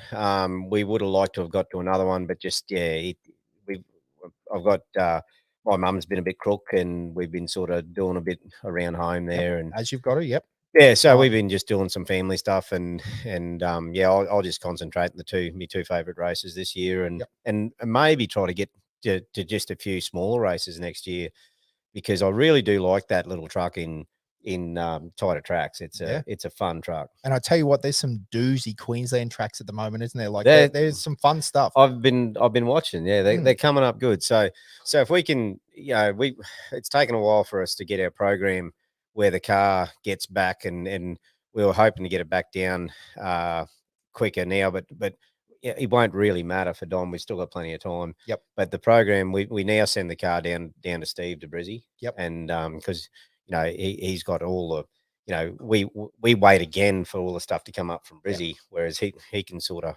out, drive around and grab it. And yeah, so that works out quite a bit better. And obviously that's something that's taken a huge load off yourself. Like for everyone else that doesn't know, you prepped your car yourself, which I mean, you're still involved. I didn't prep much. Well, I'm not allowed to touch much in the car. I'll be perfectly honest. Yeah. I do a few things, but look, it's just so hard to get people, who have got day-to-day jobs, like everyone's got a life to live, and Steve does too, and we always, I always say we don't have boats that we go out on the reef in, but we've got race cars, and so we take the racing as our getaway. Like I don't do anything other than racing and work. It's sort of pretty much our life, Yeah, absolutely. And if we have to back it down because of work, that's what we do. And if we get to do a few more, we will. But yeah, I'd like to get back over the States as soon as we possibly can. But there's a few things restricting us from doing that right now. But yeah, if the opportunity opens up, I'd love to get back and see the boys over there and hang out and do some cool stuff. Because there is like we were talking about the Australian teams. The flip side of that is that it's pretty cool. Mick Marson and Talbot have got a truck over there. There's a few sneaky little teams, Australian teams right now. Yeah, they're just starting to poke over there and do a bit, and it's great to see guys going over and doing it. It's a bit of an ask when you fly over to do it, because obviously on the races where the locals can pre-run, we're not pre-running at all, and that's what we do. We just jump off the plane, have a crack, have a decent sip with the boys from Texas, and pull the helmet on and send her. It's 2:00 in the morning. Hey, Bill, you're going to be right at 6, brother. Oh man, there's some really, really wild stories in that. But well, do you want to get back to those? I've got the entry list for. Let's do that. Let's do it, righto. So we're having a bit of a look here, mate. One of the names that's pretty impressive on here, AJ. Ooh, Aaron James is going to to be there. Yep. Wow. Aaron Habe is going to be there as well. Like you said, Craig Korg, so third place from last year. Oh, yeah, the 441. Billy Geddes is there. Brad Gallard. Having a look through, plenty of side-by-sides. Carl Habe, so we're going to see the brothers racing again, which is very cool. What else have we got here? Clayton Chapman, so that'll be cool. That 2JZ no shit is wowzers. Hey, well, this is one I didn't realize. Danny Brown. Oh, DB has got his noms in. Yep. Yeah, this. Wow. I'm just scanning through. Yeah. I wonder if we're going to get any backflips this time. Yeah. Hopefully after the race. Yeah. I mean, plenty of class 6s, a few class 7s, class 8s. Yeah, it's looking pretty darn good, actually. Wow. I mean, it is very I'm pretty impressive. keen to see DB too, like that new car and everything. That's pretty cool. So I mean, he's had it for a little while, but Mick Marson is there, Talbot's there, Stuart Chapman is going to be there. Yeah, I mean, to have AJ, the Habeys, Geddes, we get on your mate Gartner. I can't see his name on there, mate. Oh, I thought he was. I don't know, mate. He talked about it, but yeah, hopefully. I suppose it's always hard, in the farming industry. Like, I'll just have to ring him and tell him the Ford can't handle it. Yeah. Tell him, I don't know. Mick, don't listen to that, mate. Do you want Mick coming at you angry, mate? Brett Kabisky, obviously. So that is our naming rights sponsor, as well as racing there. So I think is Dan racing too? Like he's racing his little truck there. Oh, Dan McKenzie. Yeah, I think so. Might do. Yep. Yeah. They're not in class orders, which is a little hard for my it's just when they came in via the paper. Yes. The old envelope. Yeah. Yes, you are right. The 451. Dan McKenzie's there as well. Yeah. Dan Brown. Yeah. Oh, Yeah. true. Yep. No, it should be a very. Oh, no. I apologize. 410, Greg Gartner. It's Damn. not in numerical order. There Sorry. you go. So, How I good's mean, that going to be? oh, mate. Wow, that is a stout lineup, hey. Yeah. Like, it's legit. Like, I got to talk. If you've forgotten a guy called Kent Battle with his big filthy mo, he's got to be in there somewhere. Oh, he The sent 7 me. litre. He sent me a Snapchat the other day. 7 litre heater. and he's 10 litre. He sent me a Snapchat the other day of his mustache, and he said, "How filthy is that?" Oh, And I said, no. "Oh, it's about as filthy as people on your post on off-road racing the other day." The best bit is that people don't realize who Kent Battle is. Like, It's that's a so laugh.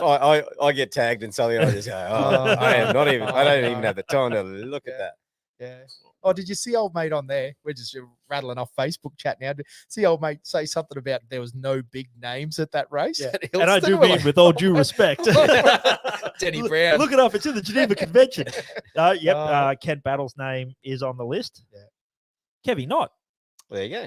in a class 6. I was about to say, how's that possible? Yeah, But that's what I was right. about to say. That Must one, be that doing one a caught bit me of off seat guard. time. Yeah. No, that'll be cool. Obviously, Talbot as well is. I did see on the page across Talbot Cox, but I mean, what a heck of an entry list. Mm. It's very No, good. Not bad at Yeah. all. Yeah. Not It bad at all. absolutely is. No, it's going to be an absolute cracker year. There's no question about that. So I'm very, very excited to head up there. We're actually going to try to do some live pods and stuff up there, Bill. So it'll be interesting. Well, maybe we should line up Gigi. Maybe we could have the 2 hellmen on at one time. The BG and Yeah, the GG. yeah, 2 men, big feet. He can bring the onions. I'll bring the steak. There we go. Now we're talking. Hey, that'll suit. No, very good. But yeah, no, it'll be a great year. And I think obviously like the Patriot boys are lined up to race as well. I think I see their names. Definitely, In yeah. I didn't check. Yeah. I've- Did you I've deleted it. did you guys going to get the Jimco out any? Oh, Oh, here we here go. we go. Here we go. It's I don't know. It's a slow process. It's a slow process. Listen, My dumbass had So- twins. No, Yeah. No, yes, to yeah. be fair, all the solid bits are in it now. Yes. So Yep. gearbox is in it, motors in it, shocks are in it. Yep, the you know, 3.5s are in the bounces front. for seats are in it, but it's all those little bits, Bill. Yes. The dash, it's the wiring, Oh, it's all those things now that have to go. So yeah, and yeah, kids, they slow you down, mate. I'm telling They you that. definitely. Old Joshy boy over here, he doesn't seem to be in the shed too much these days. Mickey B's listening and he's like laughing at you right now. No, well, actually, so the shed, obviously, we did renos at home, had kids, all the sort of stuff. Excuses. yeah, pretty much. But the shed ended up a bit of a mess. So we did actually have a big cleanup last weekend, and there is now space in the main shed for the Jimco to swing around and actually end up in that shed. So Right. we're slowly moving forward. But yeah, It's the old comedy of errors, Bill, because the flip side of that is JC Senior. So for anyone listening along, our dad is a huge part of Josh and I's racing in any shape or form. I mean, we go nowhere without that man. He rebuilds everything that we break it, he fixes it. That's the way you got to have that I know. guy. You Yeah. got to have that guy. I've You've seen been watching this. You've for seen years. it. It's amazing how I can just pull junk apart. And he's like, oh, now I've got to come over to the shed and fix it. Yep, that was the plan. yeah, that's So, right. but the moral of that story is that JC Senior's obviously, as you probably know, with your background and that, he's been very busy with work, and he's told us he's retired for the 6th time. And, Yes. I don't know. I'm not counting on it, but yeah, there's a big list when he finishes because he's been under the pump a little bit with that terrible Yapoon Road project that everyone's hating. Oh, yes. Oh, roads in general. What about the Bruce Highway? Oh, stop it! Don't. My J- God. JC Senior is literally throwing like eggs at the screen right now. As he's listening. He's so mad about Sorry, it. Jason. He's poor bugger. But anyway, the moral of the story is that theoretically he's retired in September or something like that. whenever they put enough traffic lights in Gracemere. Yeah, Oh. exactly. So once they sort that out, I think it's game on, and we've got a few little projects going on. Because even Bill, like this is a really, really big sidestep. But I've got that little green Jeep. I want to cut that in half and stretch it and do a few little because I want to go back full driving and do. I've got kids the right age where we can go camping and have fun. We used to do lots of it. Used to do lots of it. Yeah. I got to be honest, mate. I still do lots of it. So my Yes. kids are at that right age now where we go camping and we'll go up to Fivies and we'll go to Rules Beach and all this other stuff. So, I really enjoy that. And I probably would enjoy it more in, you know, like something that's a bit more capable. Yeah, You know? yeah. So, yeah. because at the moment I'm sort of in a bit of a rock and a hard space where the old family car gets scratched up the side and goes to the roof. You know that. You know. Yeah, that I know that. I know that. I remember someone's bucks party that we decided. That we decided to take all our good cars. Maybe you should cut some video in here, Josh. I actually have it on this phone. I think I probably could. Oh no! I tell you what, keep an eye on the DIRTBAGZ at podcast Instagram, and I'll see what I can get going. I'll see if I can block out some number plates. The moral of the story is that it was that was a good time. It was a good time. It was a good time. The moral of the story is it was like, you know, getting back to that camping and full driving. That's something I want to do a bit of, but it's hard because I also we're obviously brutally passionate about off-road racing and love that old Jimco, like that old darling. She deserves a resurrection. It can't just sit in a shed. It will not do that. I can promise you that. Because it's an old Wilson car. Yes, it's a Wilson car. Yeah. So what's your thoughts on the Hammerhead of wrenches? I really like it. I think they're getting on top of it, and I think that there's more to get on top of. Obviously, mate, listen, Shannon Wrench is going to come up and punch me in the face here. I don't know. Good. Someone has to. Yeah. But listen, what I see is that it should be really, really, really, really good with those long trailing arms in the big stuff for a buggy. I'm talking about, not necessarily trophy truck. It looks, don't you agree, Josh? I agree. We saw it in some races live. Obviously, we were at St. George commentating. We were at FINKE and that sort of thing, and it looked really good. Like there's nothing wrong with it. But it seems to like be bucking or something at the moment. So I think they're just getting on top of the suspension. They're definitely having, I think he'd announced that he was having a few minor motor issues. It wasn't. Right. Yeah, I think they could only get about 6 or 7 pounder boost at FINKE, Yep. which I guess when you've got a 3.5 litre. Oh, look, he still did well. Very fast. So Very that's fast. what we were talking about. Like poor old Shannon, like he finishes 4th and everyone's like, oh, geez, that guy sucks. You know what I mean? That's what happens when you're a 7 or 8 time Australian champion. Yeah. I'm pretty sure he just drives along and all the trees just run out of his way. Yeah, 100%. Because he's such a talent. Like that guy makes everything look so neat. We talk about it ever since we got into off-road racing. Every time you see Shannon, you're like, oh, he doesn't look like he's as on it as the rest of them. 2 minutes faster. You're like, maybe there's the trick. Like, so it's something that's, but I do feel like they're working through some issues with, not issues. I should say, I guess probably setup. The big thing being for Shannon is he's so used to driving an Aussie spec Jimco with a rear engine. Yeah. So it's a mid-engine, the new now one. it's a mid-engine trail arms. Well, like and the mid-engine cars that I've seen in the past have always had a bucking issue. Totally agree. Yeah, bangers. So I was talking to bangers. We had a damn good night at Sporties with bangers there at FINKE this year. It was a bloody great night, actually. And like that car used to do its share of kicking, and it'd be interesting to see if he can get it now, because I sort of, you know, I am a truck guy, but I do pay attention. You're to the interested, buggies. And you heard it here first. They still look like lawnmowers, but whatever. You just got kicked out of the cartel, mate.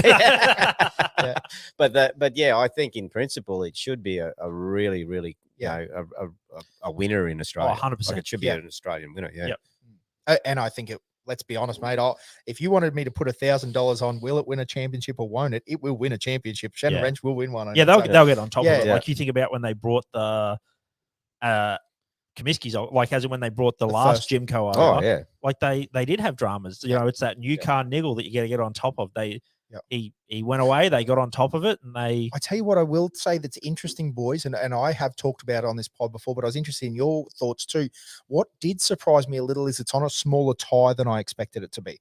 It looks like, is it the fact that it's a big car? It is a big car, but I still think like, okay, so in America they're running on 40s. Yeah, true. So it's an not Australian on 40s. spec. It's not on 40s, and I would be surprised if it's on 37s. Maybe I'm really wrong, but you reckon it's on 37s? It looks small, Yeah, but it's tough. Well, then put it on 40s. I don't know. Yeah. And maybe I'm wrong. Maybe I don't think that, but just surely that would be like, well, you're a guy that's run 35s, 37s, 40s, you know, like. Yeah, well, to me, like, I know Bo still likes his a bit smaller car and his smaller truck. And qualifying, definitely the smaller tire is an advantage. For mine though, I have a heap of trouble trying to get it to hook up. On the smaller tire. On the smaller tire, yeah. So I'm constantly been. We reckon we've got it a bit nutted a bit more now. and we know what we got to do to get it to get a bit more drive, but still obviously being an older chassis, it's not going to have the pivot points. But but we've got a few ideas to sort of, and we've been working with Rick to upgrade it and get it so that it will. But yeah, I think tire wise, for me, the bigger the wheel, the better. To a point. Obviously, you got like if you can't push it, you can't push it. But and then you got your underslung weight and all the rest of it. But you know, I think everything is a compromise in off road. It is everything. Yeah, but I love those 40 tires. Like the BF 40s are, to me, BF in the US is, I believe, do some of the best sponsorships ever. If you run their sticker and you run their tires, you get you might get a bit of a reduced price, but if you win or if you podium, the guys meet you at the podium. Yeah, awesome. And they never get in your hair. They never bother you in between races. And to me, that keeps racing going, sponsorship like that. So to me, I take my hats off. I love the 40-inch tire, but we are trying to get our qualifying. We run 39s for qualifying this year. And I think they were good. But we got a few things we'd like to change just a little bit, just to get it to hook up a bit more. No, I just say I was really, I was hoping that, let's just say, I was hoping that when I rolled out at St. George, he was running like a 39 or a 40 on that Hammerhead. But again, maybe I'm wrong. I just you just like the Wilson one because it looks cool. It does look cool. It's cool. 100%. But it's a tough one, DC. Like you think about, like we'll talk about him again, Toby at Hillston this weekend. I'm pretty confident that he did his prologue and first lap on 40s, and then noticed that it was a bit too doughy out of the corners and stuff like that. And I'm pretty confident that on Sunday for the remaining laps, he dropped back to 37s to get it punching a bit harder. I don't know for a fact, but I'm, the old ichrometer, just having a bit of a look. But he was definitely because he was on the gold rims.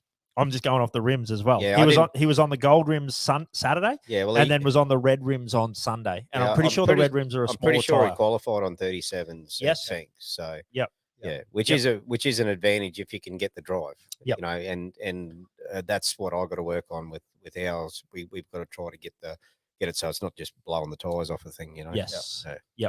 No, very interesting, mate. I think it's crazy because the other thing that I do think is going to happen is there seems to be at least word on the street of, not confirmed, but like lots of trucks and buggies that are going to start racing. There seems to be word of people building stuff. There is, and like you look at 90, he bought another truck and sold his truck. So there's another guy, and there's another guy. Yeah, that's right. Another one to talk of too are these all-wheel drive bloody Alubicrafts coming up. Yeah, did you see that thing over there in the stage? Right, and Danny Brown has sent me some photos of his. It is immaculate. Like it's gonna be very interesting to see a 4-wheel drive buggy in Australia. Yeah, particularly with our different style of races. I think it's well, that's where I was getting to with the Hammerhead, because I actually think if you build an all-wheel drive Hammerhead, I think it would be an absolute weapon. Yeah. Well, and who knows, that may be a possibility because Jimco are currently building a 4-wheel drive trophy truck. They're doing their first 4-wheel drive one now. Yeah. There you go. So, Dragon. Something. Dragon Ball Z. I don't know. Yeah, and see the issue with the builders in the US now, if they go into building an all-wheel drive truck, they've got to have the racer in the team to buy it, because you wouldn't want to build an all-wheel drive truck and it comes 20th. No. Yeah, it needs.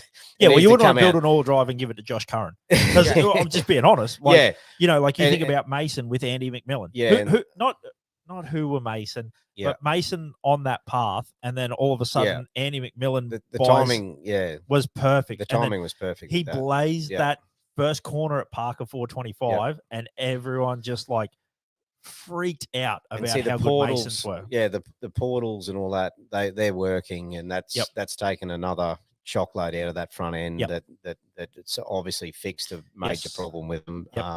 But I think there's, you could draw. We all know the top trucks in the US, and there's probably 5 of them. But if it was, I know, just talking to a couple of them, they wouldn't want someone to buy to build an all-wheel drive something and it not get right up amongst the At least be Masons. competitive. Yeah. That's right. That's right. Yeah. no, yeah. And I'm sure if if Herps did it, or if Tisco did it, or if Geiser did it, or even look at the Brenthals. Like the Brenthals are stepped with up. Kyle Jurgensen. So Jurgo's been doing good over there. 100%. So, and then like you said with the Herps trucks, like Harley getting in one with Concrete Motorsport. Yeah. 100%. I think you're 100% right. Like getting the right driver and team for your truck or your buggy that you're trying to develop, like you said, because like humans are trend based, and if the tick is that these cars are doing well, it's no different. Like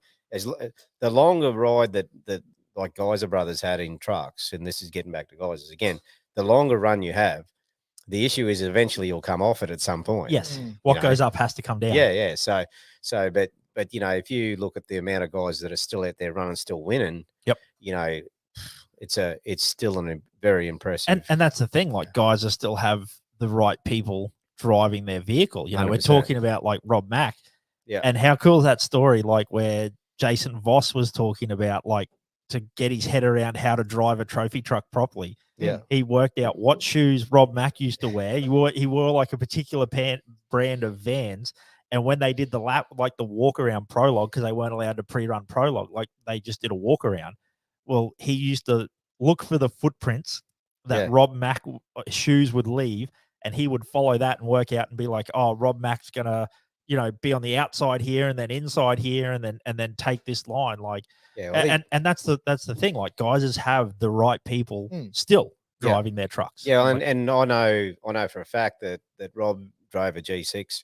Well, he drove it at the last mint. I did. He drove Smileys, which I think that's the one that Wheelie's got. Gotcha. I think it's one of them anyway. But he said another. He liked the G6 that much better. But Rob, he's budget orientated as well. So he keeps things very real. Well, I remember seeing an interview with him where he said one of the greatest things in the world is the fact that he owns his own trophy truck. Yeah. And one of the worst things in the world is the fact that he owns his own trophy truck. Yeah, completely agree. Yeah. And for me, Rob is one of my favorite. Well, he is probably my favorite US racer, just because of how methodical. And he just never seems like he's sort of out of shape in any way. Yeah. Well, I think one of the things about Rob is he's such a humble dude as well. Like that too, like even the fact that it just, am I right in saying it just lined up that he was like the 100th winner on BF Goodrich tires and stuff like that? Like just some of the if he isn't, he deserves to. But I think everything that he does is just it. Like you said, it's so methodical. It's so well thought out. It's off-road racing to a T, really. Yeah. So, but that's experience too. I remember the first run we did. We were with Rick and we on Parker track there, and we're coming down this valley. And he goes, "You see this valley, Billy?" He said, "Rob Mack comes straight off here, didn't even check off, and he didn't land till he touched the bottom of the valley." Coffee. I'd sold it. Gotcha. Hey, Billy, having a bit of a chat, mate, and you were talking about one of the ways to get your car to hook up a bit better. We just got a viewer question here from Jordan Butcher. He was wondering, would you ever be interested in changing out the Turbo 400 and going to a sequential box, whether that be an Alvin's, a Fortin's, a Mason-Matic, or anything like that? And if so, why or why not? Look, I try to let other people do something first. Now, because if I was building a new car now, I would go to a bit bigger chassis than mine, and I would put I'd think with the 7-liter rule once again, you have to put some sort of sequential in it. If you're going a bit bigger chassis, because once again you'll get back to that power to weight thing, and you need to keep it on song, and they don't have that torque that'll pull from way down low. Like they'll pull well. Don't get me wrong, they won't be slow. But that gearbox will be an advantage to you to do it. But I actually am kind of keen to have a look how the old 400 will go with a 7-liter in a small chassis. Because it's a handful now. True. So if we put another 100 horsepower in it. Shut the gate. I don't know if I want to be an old man racing it, but it's going to be a hell of a lot of fun. It'll do something. It'll do something. something. So that's my plan is probably no, don't change it yet. Yep. Just run it, and because I'm not with the racing that I've done now. I'm pretty content doing what I'm doing. Yep. And if we get a win, or if we do well in a race, I'm happy just to chalk that down as another fun race and go home and have fun. And 100%. And I really don't. After doing what I've been doing with Robert in the States, I don't feel like I've got to prove anything anymore. I just like going fast and racing. It's just love it. And I think that's one of the things. Like if you're looking at racing, and you can't afford the Albans to go that way, well then it's better to do racing than it is to wait for the right parts. Oh yeah. And there's an upfront cost for an Albans. They're probably they're a great thing. But would I change it? Like there's times when I know when the guys that I know that have Albans, they kind of like, oh God, sometimes I wish I had the full 100 back in there. Yep. But you can't have both. Yeah. Like so to me, I'll try we've got a new improvement, and that'll be more power. So we'll do that first. Yep. And then we'll see where we're at. Yeah. High clone. Yeah, definitely double high clones. Twins. Twin high up. clones. Yeah, nice, twin nice. high clones. Yeah. Geez, that's an old joke. There you go. There you go. That's been rolling around since 2005. Haven't seen the high clones man. No. They went off. They went out of fashion a little bit, didn't they? I think someone worked out they didn't work. Don't say that. Am I getting? I'm getting a lawyer letter now. Yeah, you'll be like, Josh Mr. Curran. Dan Curran official, if you want to blow him up. Cease and desist. That and old ladies that apparently Dan loves. So hit up his Instagram. Wowzers. Yeah. Anytime, ladies. Yeah, I think we're going to have to do a disclaimer that we do talk a lot of crap. Yeah. Oh yeah, 100%, 100%. That's what this whole podcast is made up of. No, it's good. Yeah, no, that's a good one, because I think it is an interesting point, because again, I think Josh and I have talked about this lots of times about modifications to cars and that, and we did it, so we're done. But the interesting part is that seat time's almost better than anything, in my opinion. Like if you've got a half decent car, the extra 50 horsepower isn't going to make the difference that 10 or 12 races. I 100% agree. And really, if you get back to old mate's question, the another gearbox definitely wouldn't be more drive. That'd just be more power. Yes. Which I'm more at the moment. I'm trying to chase more drive. Yep. So that's suspension and and a few setup issues that I've got to work through. Because even this year at FINKE, we could, especially when we're, because people have got to understand these trucks have got like over a 44-gallon drum of fuel hanging off the back of them. And by the time we get halfway, it's got half that gone. And by the time we get to the other end, it's got none of that. Yes. Yeah, that's the big thing. It's changing weight. Yeah, get a work ute and put a 44-gallon drum on the back of it and go do some skids. Yep. And then take it out and like you can sort of get the feel of what it's like. So we've got a there's a whole parameter there you've got to work through, from averaging being really good, really full, and still handling when it's and still driving when it's empty. But I know I'm feathering my foot to try to get it to hook up to drive. Yeah. Yep. No, it's interesting. I totally agree. There's lots of ways to skin a cat, Bill. Oh, apparently so. Yeah. And you've tried most of them, I think. And I'm just talking about skinning cats. No, I'm not. No, but it's interesting because again, I always come back to lots and lots of really good cars out there, and generally when I see racing, it's not a component that's really the failure as much as it might be driver error or people like a lot of people aren't honest with themselves about what like they want to blame this and they want to blame that. For sure. And after I did the patrol stuff, I really wanted to get to something that was an actual thing. Like so, I bought not like as in a proper race car, not a patrol that's been cut and modified to make. Well, I took it back to DIRTBAGZ. We all know the guy that would buy a brand new WR 450. And then he'd have to put the big pipes and all the rest of the stuff on it. And the guy can't ride a standard one probably. Didn't want to be that guy. Are you feeling attacked right now, Dan?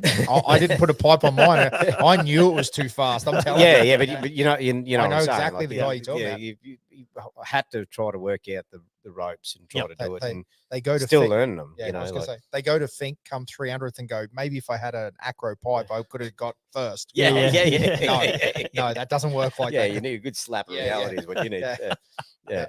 No, like it's like being in a race and having Greg Garton behind you and not looking in your mirrors. I've heard that story. That's a mistake, apparently. Yeah, it's a mistake. Oh, Yeah. that That is is- so good. That is such a great story. But we were loving that because obviously you talk about like Wildman and stuff like that, and we were just laughing at while we were doing the commentary. Like, I believe, did he leave the start line, or sorry, the Apertura start line right behind Hayden Bentley? And one of the things that we were like is, man, he's going to be in Hayden's dust. How do you reckon he's going to hit that, like the finish Drop off. line jump? Yeah. And we're just like, he was in so much dust. And I think the commentary just ground to a halt for like 20 seconds because Dan and I were just like jaws wide open. Because like, as he was getting close, you're like, oh, is he going to back off? And like, he just pulled another gear. He does not dip and, for that. And eh? you heard the shift cut like right before it, and he just pulled off. But that is that's that section of track that I think like you knew Greg was going to be the guy that was going to do it. Like that's his. Everyone has like their little favorite section of track. I'm a little hurt about the off-road, the finish and jump, because that's kind of like you and him have a bit of a running competition. That don't is you? that is Well, the only thing. Bill, you tend to be one way, and he's the The other other way. way. Yeah, Yeah. coming off. He's he off is. it. That's That's what I'm talking about. Oh, Coming off he it, does not button off. he was Oh, in no. he was in Hayden's dust, and I Yeah. mean like we were flat He out. flicks the gear. Yeah, we were flat out seeing his truck, and like you Totally not worth it. you- Cool. No, yeah. oh, it's cool as shit, but like. Wild. Yeah, no, it's there's something else going on in it. What I loved, that when a dude like a prawn farmer from Bowen, like Bo Robinson, tells you that he's a loose unit, you're like, because he looked at us on that podcast, he goes, "No, Greg's different though." Yeah, right. Yeah, and if you're saying that, Yeah, it got like deathly serious. Like the podcast, we like to have a lot of fun, but yeah, with Bo, I agree. in that Yeah, one section yeah. where we started talking about Greg Gardner, he was like, he got deathly serious for like 15 seconds. No, he's different. I agree. I keep telling people about that story when we were doing the SSTs, and there was a race in Sydney, and they had it on a speedway track, and of course, you know, Gardner's on a speedway track. Yep. And everyone's muddy and slipping, and Greg's just hitting this thing, landing on the road, just setting it up on the cush, and just full Bicky all the way around. It was awesome. the full loop, hey, Yeah, it it was was impressive. great, Yeah, no, he's a man. That is one guy we have to get on. Like, Yeah. you've got to have a chat to Gigi because, yeah, he's such a enigma. And he's so entertaining. Like, again, we've told the story a couple of times on the podcast about when Bo beat him at Prologue one year. I think it was the first year Bo had his truck, actually got second, which was, man, Bo smoked it that year. He was on. Yeah, he couldn't like, talk after he did No, that was on fire. Like, it was two wheels most of the track. It was wild. But yeah, Gigi, and he's like, yeah, he turned to Craig Carrison because Josh Goat made Luke Ayres $100 bet. You know this story? 50. Yeah. Well, Oh, it was a 50 on Povo, 50. $50 bet with Luke Ayres, and Luke won because Bo won, and Josh was backing in Team Ford. Gigi over here. And Greg's instant reaction was turned to Craig. He goes, "Oi, Craig, need more motor next year." Holy moly! He goes, and he told Josh to double down. Make it 100, bro. I'll get it Double back down, for I'll you. get it that relationship between Kero and hilarious, Garts is eh? hilarious. They're Yeah. so Yeah. funny.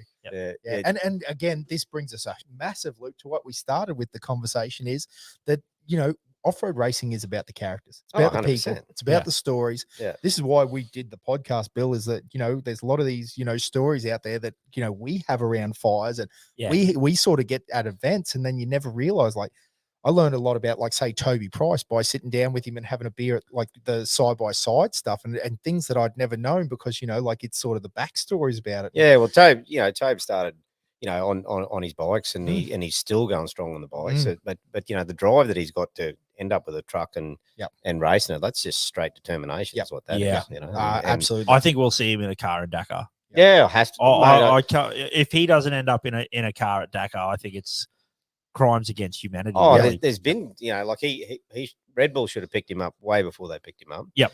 And you know, he's put in a massive effort to get to where he is, and he keeps having to work so bloody hard. Yep. And it goes back to what we said at the start. You know, like, you know, to take this on as a living, man, that's a big deal. Yep. Yeah, it's Especially in hard work. Australia, because, you know, like we just don't have the crowd. Like, Yep. a lot of the racing in the US, the, you know, short course and and you know, look at their bloody what's that NASCAR where they go round in circles. Yeah. Like Left hand. just yeah. Ooh, we got another left hand. Tight left, longer left, tight left, longer left, tight left. but you know, they've just got the people, and Yeah. and it's pretty hard yakka, and no, it's impressive to see, and Yeah, I'm stoked that he's winning because he's putting in the effort to He win. is. He's having a good crack. Yeah, Very bloody good hell. crack.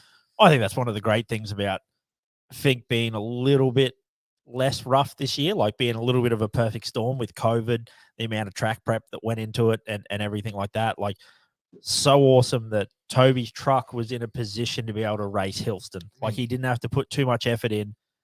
He had to prep it, but it's not like it had a broken gearbox or a Yeah, well, motor. that's with And to get him at another national event is so good for the sport. Well, with the and that's what we always talked about with the trucks. Like if you back in the 13s and stuff like that, if you prep your car properly for FINKE and it finished it okay, you might change a couple of Heims out, but you should be able to go and do a bunch of racing after that because it's such a short race. But if your car has a bad day, FINKE, well, if it sees its side or something, yeah, a bit more work. Yeah, that's never a good day That's for never anyone. a good day. No.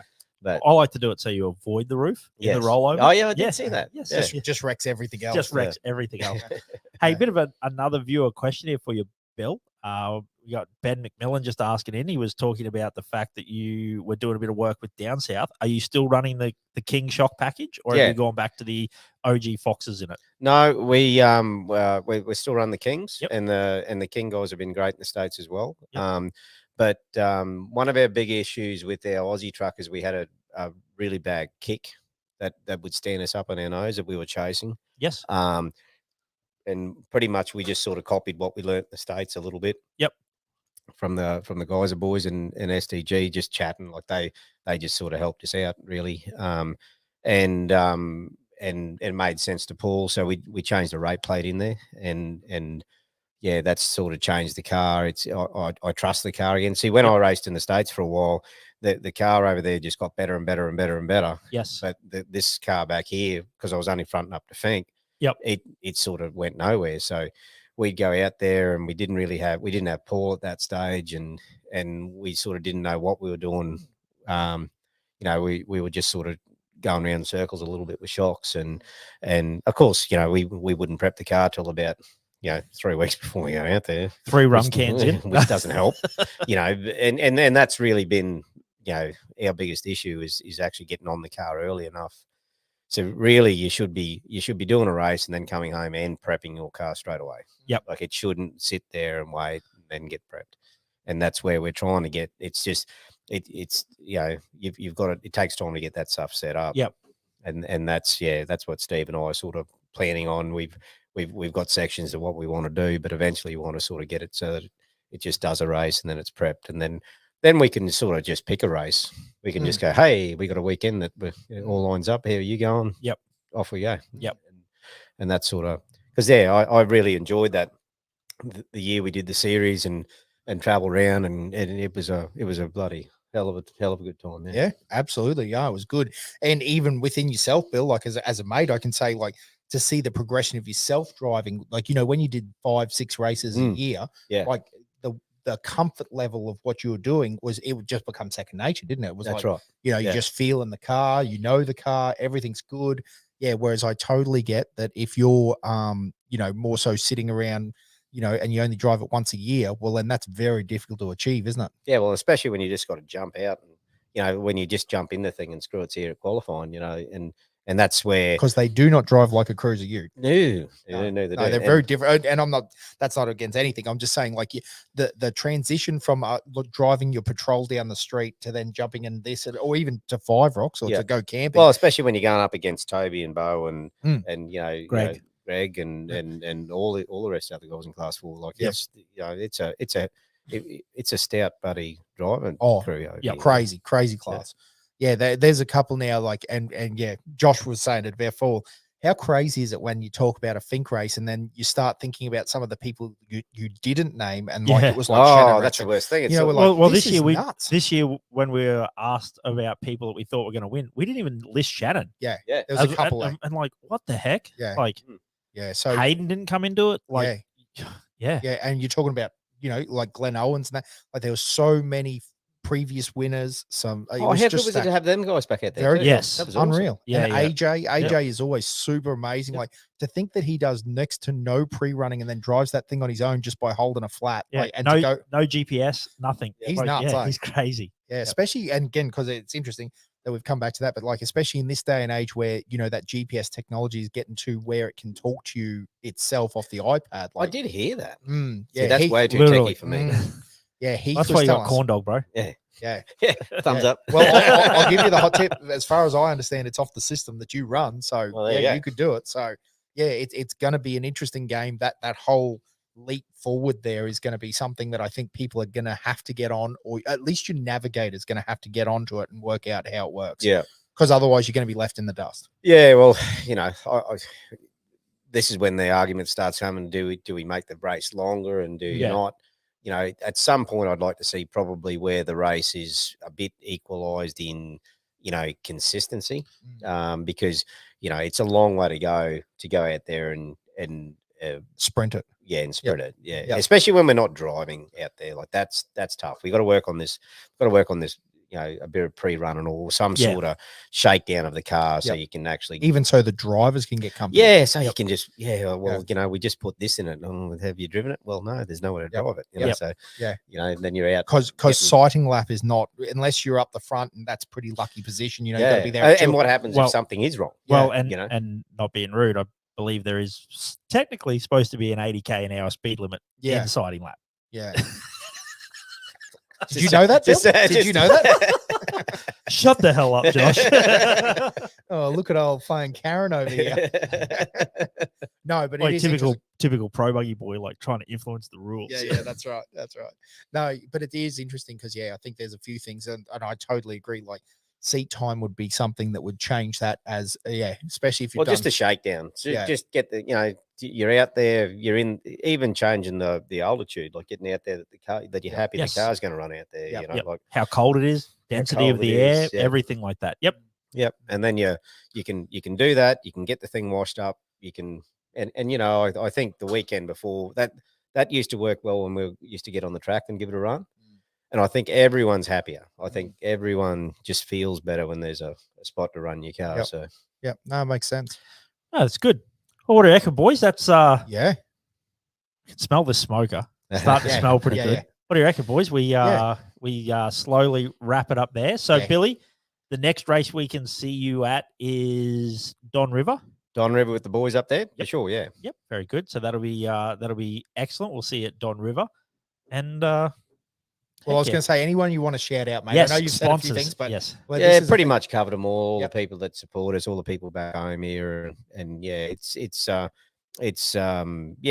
I love the race, and it's just part of my life, and yeah, hanging out with people like yourselves, and yeah, we've been doing this a long time now, and yeah, a big shout out to me boys in the US too. I've missed them suckers. We had we had some good times over there, and I know. hopefully we get gonna back have home. more. I actually heard some of the stories from Steve and Corn Dog at FINKE presentations once you'd gone home. So Yes. I heard some of the good stories, mate. Yeah, mate. Like, yeah, I wouldn't swap that for anything. And Yep. and you know, I can't thank Robert enough, and Rick Geiser especially for sort of looking after us over the years like he has. And Yep. And yeah. There's shit. This is like inviting people to your bloody wedding. You can't thank everybody. Yeah, Like, yeah. There's so many people. Nah. You know? So what we're saying is party at Geddes HQ. Oh yeah, What? all the time. every night. No. I'll tell you what, for all our listeners, if you've made it this long, I'm doing the YouTube thing. Make sure you subscribe and hit like and do that, because that all helps with this algorithm junk that us old men do not understand. But I tell you, if you want more content and more people and more, make sure you do that, because it's going to help out, and you'll know when we're live next time, and we'll get Billy back on for sure, because, you know, CQ, 100%. it's good. I think this is going to be a bit of a regular. Yeah. Sounds good to me, boys. only because Josh likes the meat. Well, I just want to Premium, say, I want to say Not that 100% only specifically Geddes award-winning meat. Oh, there you That's go. what I There you that's what go. I prefer. Oh So, my goodness. Oh. legend, boys. Well, thank you very much. It's been a blast, and we'll catch you next time. Legends.